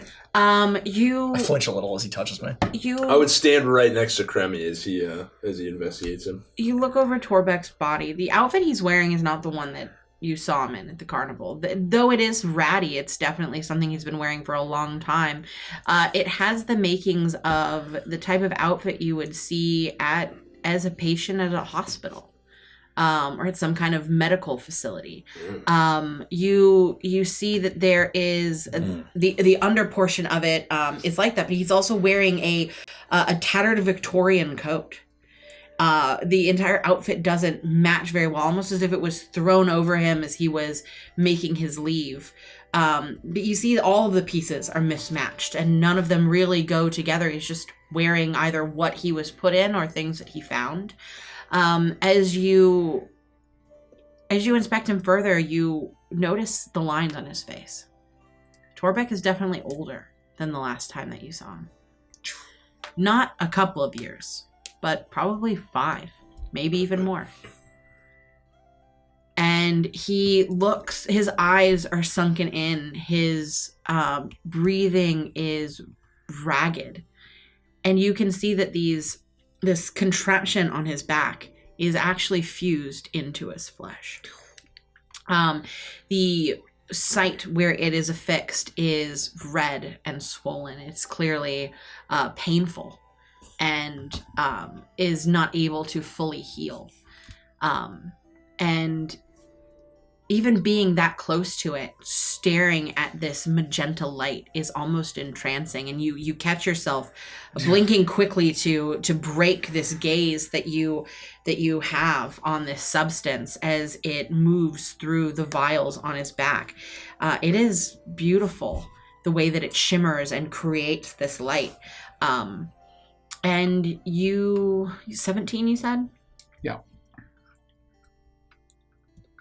I will say you see on his arms clear signs of injection markings where it looks like other contraptions had been placed and removed for the purpose of injecting him with something. I would say with the 17, it's very clear that he has been the subject of some kind of scientific experiment. You've had a rough go of it, haven't you? Torbeck's not sure, but Torbeck's happier now that he's with friends. Torbeck, finish your bean milk. Oh. Keep drinking. All right. It'll be good for you. While we're hanging out as well, I don't know exactly what this looks like, but I'd like to take a closer look at the setup on his back and see if there's any kind of like...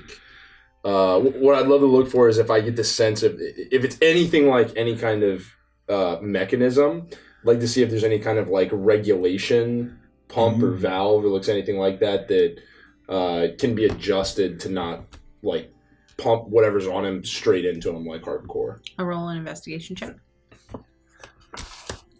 I'll say at advantage because you are, a tinkerer. I'll lean in and I'll whisper to Hootsie. See, this is why you should always stay away from drugs, Hootsie. Always. And no offense, Torbeck. I know it's probably not your fault, but this is what it does. And don't hang out with rich people who say that you'll be cool if you do it. I mean, come on, look, and they'll all laugh at you behind your back anyway. Just stay away from Rich L and also Aladdin. We're just gonna say, we don't. Anyway, never mind. And I'm gonna basically kind of pull Hootsie away and try to like take her to a room, whatever room that, just to get her away from all of this. 14 on the investigation. You look at this contraption and you are mainly seeing the vials that are strapped or that are embedded in his back. It looks like all of the mechanical portions are somewhere deep inside of him. Oh. At how it's controlled, you can't see any way that this thing would be controlled on his physical person. There must be some other way it's controlled, and it's not physically here. Torbeck, man, I'm taking a look. I can't really tell how this thing works, man. I definitely can't get it off you. I was trying to see if we could just, lighten the load a little bit for you, but I think that, I can't tell, man, but I think whatever runs this is, under your skin. No, it's okay. It's like that Fey engineering you were talking about. Doesn't make any sense. Yeah, something. I don't know. I need to find engineering for Fey dummies. Read up on it. Yeah, 'cause Let's keep an eye I out. can't. Yeah, let's keep. Hey, you got books on the shelf. You got engineering for Fey dummies 101. You know what? Yes, I do. Hey! Well, shit, it pays to ask. Wait, can I read it? It slides off the shelf and Can you falls. speak Sylvan? No. Is it in Sylvan? Yeah. It's Well, shit. Fey engineering, So close. Gideon. Well, I just thought, that makes sense. All right, damn it. I'll take it anyway. Is that fine? Yeah, you can have it. Okay. Slides What do off I the get? shelf and lands in your hands. Oh, yeah. Reciprocity and all, I'm excited. You know how difficult it is to read Sylvan? No. Pretty easy, probably. It's a good stretch goal, all right. Just Yeah, let him all right, take it. I'm probably not going to learn it if I can find somebody to I'll translate. teach you. You can read Sylvan? I'm a brownie. Of course I can read. I don't know what Sylvan. everyone speaks and reads. Just because of who you are doesn't mean you can speak that language. You know what? That's fair. I don't want to, assume. fair. Yeah, but if I'll you teach could, you. well, here, if you could work on translating this into, like common or primordial, even that's totally fine. And you have this, and Well, yes. Continue. I hand over my silver comb. I like the silver comb. I think this is a great trade for the book. Yeah, it's pretty nice. But for my services with the book, teaching you Sylvan, I would require something more. Oh, It's gonna take her ages, kid. We're not gonna be around that. Look, I think would we'll- like to have piggyback rides. Oh, yeah, you kidding me? Yes! Yes! All right, Get to Petunia, ride come on on. those shoulders! Wait, get Christopher back out here. No, bacon. You can't say bacon in this place. I didn't It say is- Bacon, I said Christopher. Yeah, but his name has bacon in it. Well, his name is Christopher P. Bacon. I'm coming back down and say, well, what would be more palatable? What's like your favorite kind of monster? Crispy bacon. Yeah, okay. That's funny. What's your favorite type of monstrosity? Your monster? Because I turn into a monster when I get mad. I don't like them. Well, I mean, there's a little bit of monster in all of us. Become when the rage overtakes me. We're all a little bit of. We all got some monsters in us. Doesn't make them bad. Yeah. She fixes her glasses and stares up at you with her big eyes. Yeah. But I don't like monsters for that reason. Wait, so I Just thought you pigs. wanted to ride on a pig. I want a piggyback ride. That's when I get on your shoulder. Oh, You you want to can't- ride me? Yeah. Why don't you just say so? Yeah, hop on up here. Okay. This happens at least once a day. She Come climbs up your arms and she sits on your shoulder and she just perches there. on. I start running around the, not the kitchen. Where are we? The inn. floor of the inn. Yeah, the floor. And I bounce every now and again. Just a This little is so hop. much fun! This is so much fun! This is so much fun! I Yeah. can't wait for us to get in more fights! Yes! Yeah. It's pretty cool. Every now and again, Gricko asks for this, so. It is very fun, I like it. especially when he runs as fast as he can. It's very fun. Is this as fast as you can go? Nah, this It's is not like, very fast, but it's still fun. Yeah, this is like 40% speed.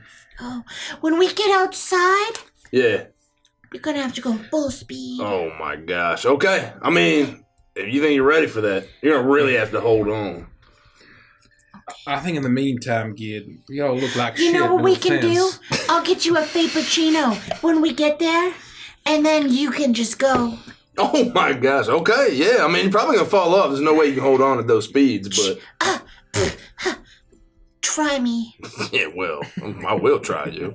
I'm gonna run I so love fast. Frappuccino. I'm gonna run so fast you're gonna fall right off. You don't stand a chance.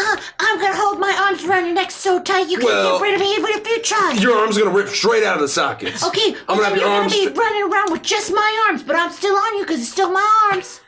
Damn. That's a pretty good point. That's a really good point. Can we have a displacer brew Sure, if you want to. for Torbeck? He definitely needs one. If we weren't able to enjoy I'm actually it, it's gonna all say spilled. no on that because he just came off of some hard drugs, Yeah, and what I the don't fuck? think Yeah, you should be thank you. drinking some displacer brew after some hard drugs. Torbeck would very much appreciate some alcohol.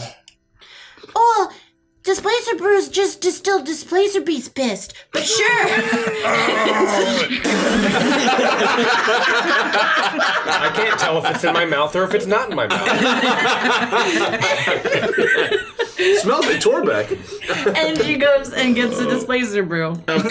What, you thought you were getting out of the session without piss? No. Just Torbeck. Now you nurse. I'll sip on that. If you would like. Well, let's just sidebar real quick. We're gonna sidebar. Can we sidebar? Is that okay, Torbeck? You need to rest up, but we need to discuss. Yeah, it's just another day for Torbeck. No, it's not that we don't trust you. It's just something that... It's all right. I'll tell you what it is after we sidebar. Okay? I promise. Go ahead. Wherever we assemble, I have there's found... no sidebar she follows. Oh, sorry. Oh, you can join us. That's fine. We're just ignoring Torbeck. We're sidebarring from Torbeck. Yeah. We're part of the party. Yeah. You'll have noticed that I found one of the trinkets that perhaps got broken during the combat, during the carnage, and I am using my psionic abilities to reassemble it. It's like watching somebody with one of those like iron rod like chains do like one of those puzzles where you have to like slide it in a certain way and then do a certain angle and twist it. I'm just putting it back together while listening to the group sidebar. Mr. Witch and Mr. Light are full of shit, and they wasn't telling us something. I mean, this is beyond. This is beyond fucking hags. This is beyond extortion. Whatever it is. They did not tell us something. This is bad. And also, we need to tell Torbeck. Tell him what, man? We don't know anything about Tell him that we willingly handed him over to Mr. Witch. No, don't you dare fucking tell him Yes, that. we need to tell him. No, we're not going to tell him that. We didn't even do that, man. We need to tell him the truth. We can't lie to him. Look at what fucking happened to him. What are we going to do? We're going to help him be a fugitive? And, have horrible curses put on us? Excuse me. Yes. Yeah. Excuse me. Yep. If your friend is really your friend, you shouldn't tell them lies. Yes. It's not a lie. It's definitely not a lie. You're withholding information. It's a lie by omission. No, that doesn't exist. That's not a thing. Can I ask a question? I agree with Rico. Did you turn him in willingly? No. Yes, we did. No, Your Honor. My mind wasn't my own. I was wanted to fucking troll, and I was very drunk on fine wine and frozen peas. But we still did it. We still knew what Mr. Witch was doing. No, man, we didn't turn him in. We just knew that it was coming, and we didn't stop it in any way. We just kept him at the carnival, and we had fun with him all night. And then they showed up and took him away for kidnapping. What were we supposed to do? Help a kidnapper get away? It was a cardboard cutout. Well, he still did it. All right, he committed the crime. It's a piece of wood. Well, to be fair, we committed a lot of crimes. Yeah, well, we were just better at getting away with it. I mean, is it our fault? We're great criminals, and he's like, not a great criminal? Guys, I It's know. not our fault. It's just a little hypocritical, I Frost think. is trying to tell me something. Yeah, sorry. Frost, please, man. I'm. You guys can continue to speak. I'm. Twig, I wasn't there. I have no idea whether or not what they're saying is a lie or not. You're not a bad guy. I do agree with you, Grico, however, that in this place, and especially what we learned at the carnival, with emotion being so important, we have to shield ourselves from the kind of strange happenings as much as we can. The only way we can do that is to be totally honest with each other, transparent. We have to tell Torbeck the truth, whatever that is for you. Please. I know telling the truth is very hard, but I can't look my... We've done a lot of sketchy shit. Frosty and I have compromised a lot, you gotta admit. In all of our adventures, we've looked the other way. That was in the before times. Exactly, but these are the same people, Mr. Witch and Mr. Light, who allowed for a crazy, horrible, pig-masked creature to come out of nowhere and steal my daughter. And how am I going to look her in the eye and say, don't lie, be a good person, do nice things? If we look at what happened to Torbeck and say, oh yeah, we had nothing to do with it. Can I just make a different point, though? Something horrible's happened to your friend. And if you don't tell him exactly what happened, you may never find out what happened when he was under the knife. Alright. He needs to know what happened to him, you know? The truth is the only way you're going to find the answers you seek. Even if it makes him upset with you and he doesn't want to hang out with you anymore, he tells you you can't play with the red ball because you're stupid, Twig, and you only get to play with the yellow ball, so get out of here. You know, you just gotta tell him the truth. Wait a second. You think he would tell us we can't play with the red ball? I don't know. I think Torbeck just beat the shit out of you, so I think if you're gonna tell him the truth at any point right now is probably your best bet. We almost all died. So I think he almost killed you. You sold him into a horrible fate in the Feywild. Like, it evens out a little bit. All right, will you do it, Rico? Will you tell him? I'll tell him. I'll look him in the eye and tell him. Having completed my trinket, I'll reach into my pack and I'll pass a red ball of yarn over the twig.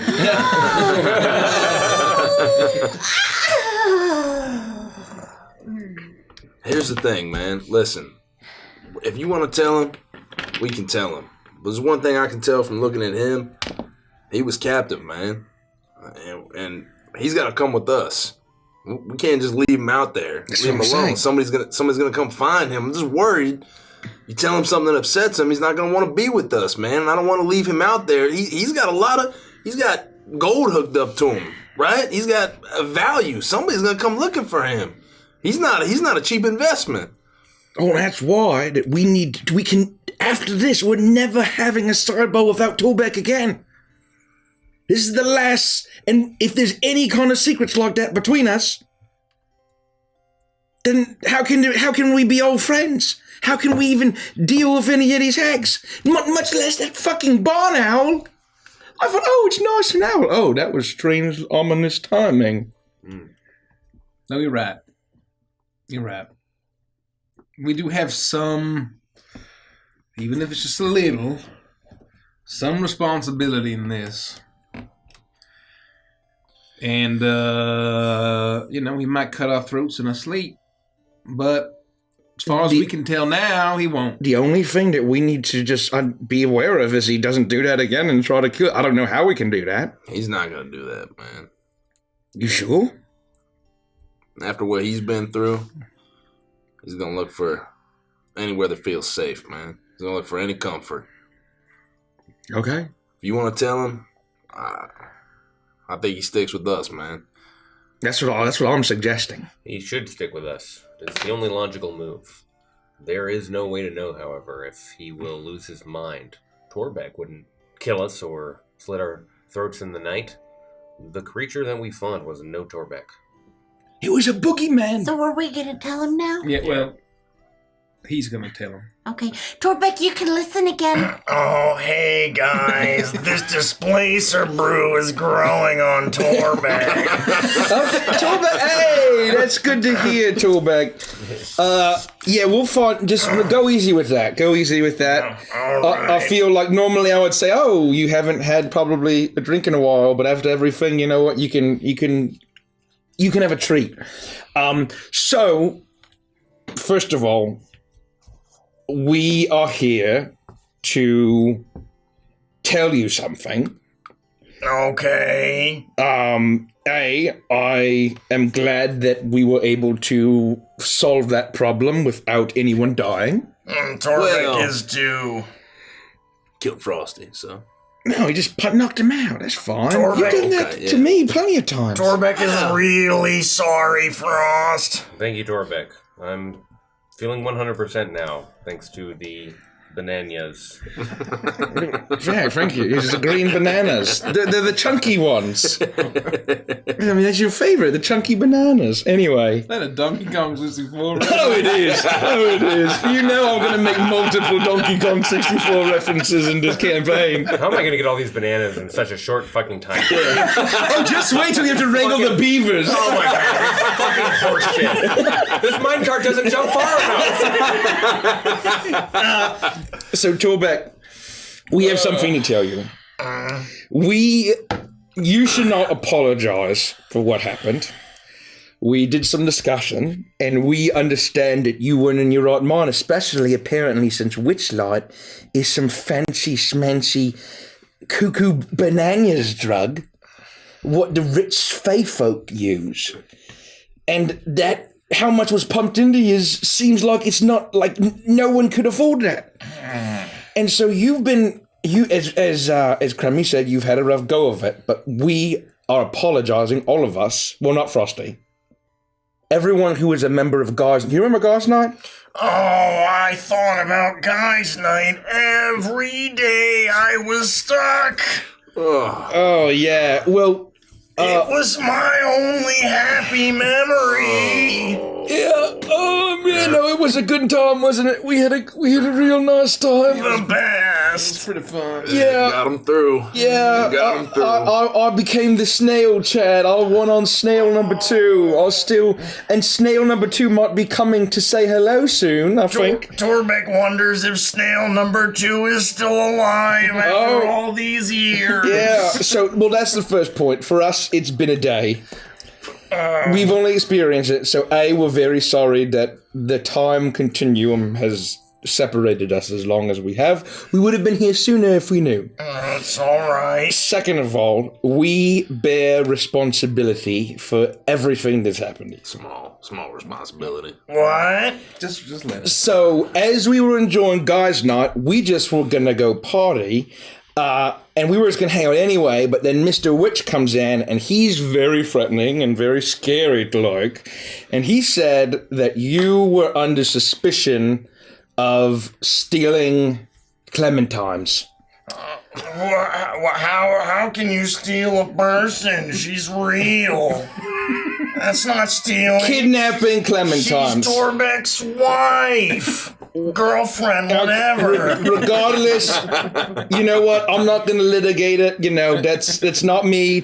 I'm not a jury here. You're not on trial, Torbeck. But what I'm telling you is that Mr. Witch told us his intention was to wrangle you and to lock you up, and he needed us to distract you so you didn't flee before the other bugbears could take you away. And so we knew that was happening all throughout Guys Night, and we still had a nice time of it. And we did not warn you, we did not tell you to run, and it is our fault in that regard. It was another lie by omission, which is still a bad thing that you shouldn't do to your friends. You're saying that everything they told Torbeck is true? You all turned Torbeck in? We didn't necessarily turn you in. They just showed up as we were all enjoying a snail race.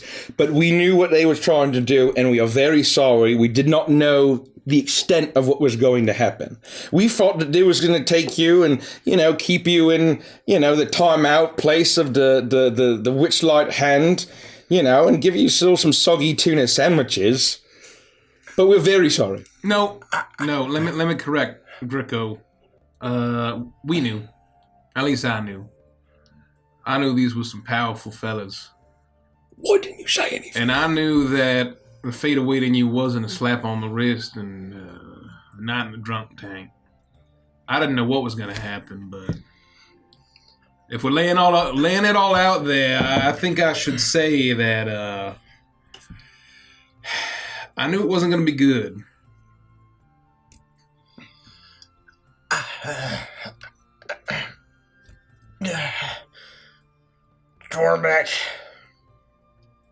Torbeck appreciates your honesty. For the first time in Torbeck's life, Torbeck is sad, but Torbeck knows you couldn't have known. Torbeck doesn't even know. There's no way Torbeck's friends could have known what happened to Torbeck was gonna happen. Oh, no, we didn't. We had no idea that this would all happen. There's no, absolutely not, Torbeck. And we're very sorry and you've been through a lot, but now you're not alone through a lot. There's probably still going to be a lot. There's evil hags. There is a mysterious barn owl now, apparently. And there's going to be a lot of trials and tribulations. But now we're going to do it together, because now you're one of us. We found you, and you can stick with us now. Yeah, we're just an inn full of friends. Yes, we are going to go on a quest. We have a quest that we can go and achieve great victory about. I see that your displacer piss is empty. Can I get you a refill? I think. Oh, yes, please. I think I'll get you a warm glass of displacer brew. But I hand you the glass that is empty. But that's because I think that this has been a beautiful, heartfelt moment. But we still have a long way to go if we're going to get to Telemy Hill. So, I think we should head to bed and get some sleep. This has been a really big day for Torbeck. You need a warm bed and a warm bath.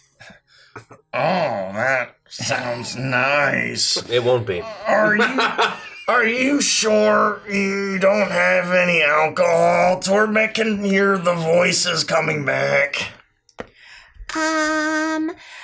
Yeah, you can have some whiskey. Oh, there's whiskey.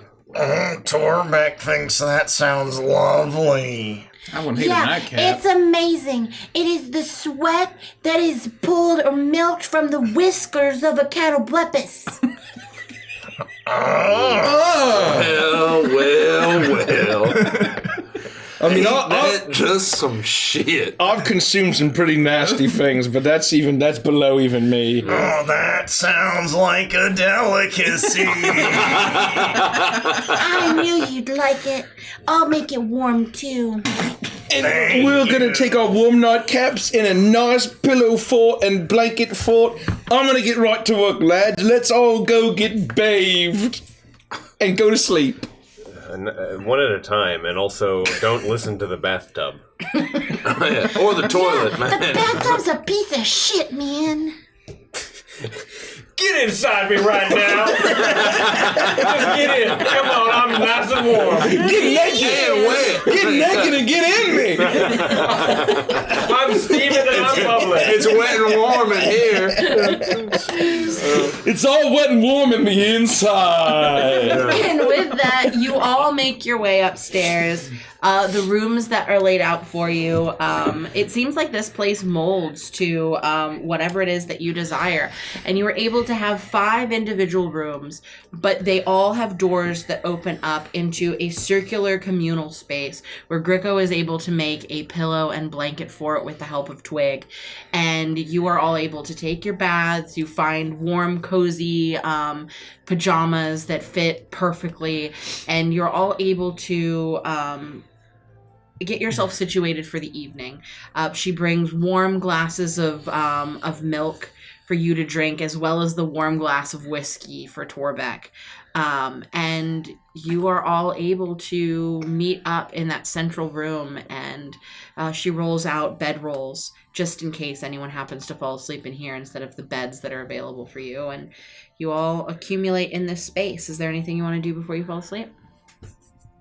I will forego a bed and just sleep with Hootsie like the old days, like Timon and Pumbaa, like we generally did. Because it's my first time going to bed with Hootsie, and well, I guess with the Witchlight Carnival, she wasn't gone for that long, I guess, but it feels like a long time to Gricko. And in real life. Yeah, I would stay in the common area with the fort, and because Torbeck wouldn't want to be alone in a room by himself. I'd like to flip through the book, the Fey Engineering for Dummies 101, and obviously I can't read anything. But you look at the pictures. There are pictures there in are pictures and diagrams, and you are taking in what little bit you can. Yeah. The first page says Fig 1, and it's an image of a fig. very Yes, actually, yes, that is exactly what it is. Yes, that makes sense. What? Yeah, and as I touch it, I open up the dummies is just a pencil drawing of Gideon going. That's amazing. Once everyone's asleep, I would stay up all night. I would. You find that you cannot. So I am attempting to stay up all night, and knowing that everybody else had a really rough time, and just wanting to be able to let everybody else get some rest, and making sure that Torbeck doesn't transform Hulk out. horribly in the night. Cuckoo bananas. I'll take my 2 dice and I'll just sort of roll them, and I'll look at the result, and I'll either like, or I'll like, oh, I'll pick them up and I'll roll them, and basically I'll do that as I guess I get all sleepy. fall asleep. Twig falls asleep first. Yeah. She drinks down her mug of warm milk, and she's running around in circles around you, doing shadow puppets on the walls and telling you stories about her childhood, and she won't shut up. The entire time that you guys are there, the bathtub never speaks to you, not even once. That's hilarious. Very briefly, can I also say Frost would have been the first in his room to be asleep, but he leaves the door open. He probably is the first to go to sleep. And Frost is laying there asleep as he watches as Twig spins around and then Pat falls over directly onto Gideon's lap and is just snoozing. She's drooling all over the place. Her hair is frizzy. Her glasses are skewed to the side. But she's happy and cozy. She's found friends. And you all begin to drift off to sleep. The sounds of Crummy rolling those dice over and over and over again, eventually lulling you into sleep. Crummy, you sit there. There's a fireplace in this common area, and you let the warmth of this room bathe over you. This is the coziest that you've been in the past 24 hours, though it feels like it's been 19 sessions of a D&D campaign. It has been less than 24 hours, but you are physically and mentally exhausted. In this place, the inn at the end of the road is exactly what you needed. As a way to begin to recuperate. Your belly's full. You've had plenty to drink. It's warm and it's cozy. And no matter how hard you try, there is magic in this place. And this is an inn. It's meant for sleeping. It's meant for rest. And it is impossible to not get a long rest in this place. As you feel your eyes flutter and you fall asleep. And you all begin to dream. You hear the sounds of heavy boots on stone as someone is walking down a long hallway. It's dark. Eventually, the lights come to as there's a castle of some sort, clearly. This is a palace. It is grand. It is beautiful. But it's unlike any that you would have seen on the material plane. It's hard to describe, and it's hazy. The details are faint and hard to make out. But you see a small dwarf in a lab coat, no longer wearing his hood, as he clutches it tightly in his hand, and he is muttering to himself. He looks nervous. He looks scared as he walks down the hallway. The pattering of his feet slapping against the stone. And eventually he walks in through a large archway. And you hear him say to himself, "It's gonna be all right. You got this. You got this. You just gotta tell him. You just gotta tell him. It's fine. It's fine. He's not gonna, you got this." And he walks down a long hall, and you hear a pat, pat, pat. And then you see, almost as if you're seeing through the dwarf's eyes, a 4-tiered dais that leads up to what is clearly a throne.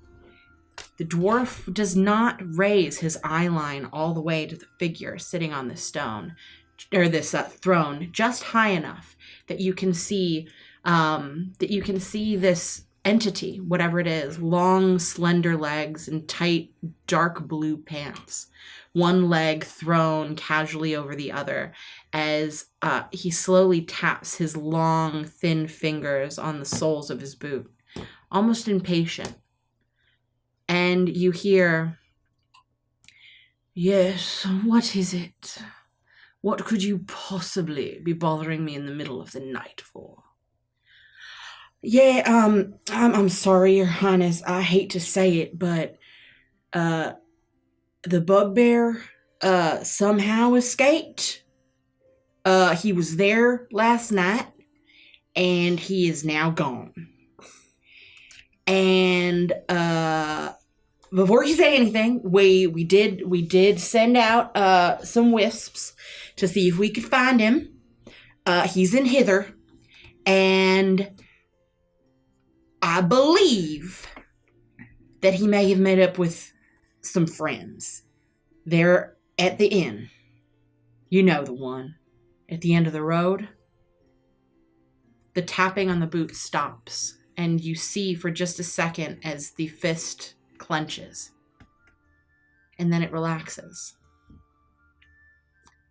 "You're going to pay for that." And that is where we end the session. Oh, no. Thanks for running the session, Nikki. Thank you for also running the session. Both our DMs. A double DM session. Oh, I would never make more than one Torbeck. Well, let me take the second Torbeck out of the closet. We're not done. What's next, Andy?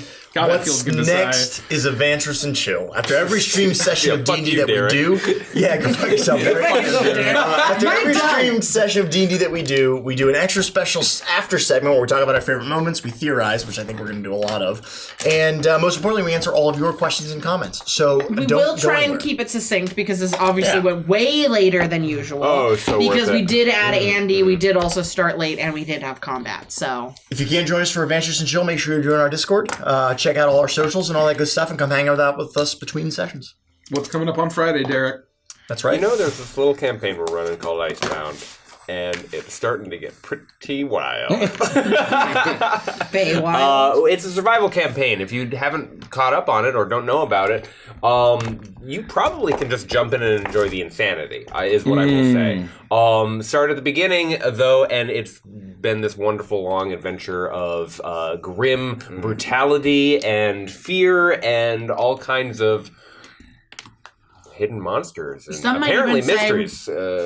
Some might even say it's a survival horror campaign. Yeah, I try to avoid the word horror, but apparently my version of horror is like me actually trying to scare people, and instead I unintentionally scare people, which is great. And so, if you're watching this on YouTube, please like this video, please subscribe to our channel, hit the bell icon and select all. We also have a Patreon you can support us at, and an amazing merch with a lot of cool designs. Thank you so much. Can I tell you something before we go to Adventures and Chill? Yeah. Obviously, as we announced, we hit over 100K subscribers Yeah. on YouTube. Unbelievable. I hate to break it to you, I was not one of those 100K subscribers. What the fuck? It's very I went there unsurprising. today. Went there and you're like, oops, I'm 100,017. Top 10 anime betrayals. I always get the notifications and like I read comments and I click on hilarious. it. And so I wanted to actually see the number because I was like, that's so exciting. That's really cool. And I had the big like That's amazing. subscribe and I was like, oh no. Yeah, That's but when we amazing. were at like 149, that would have really mattered.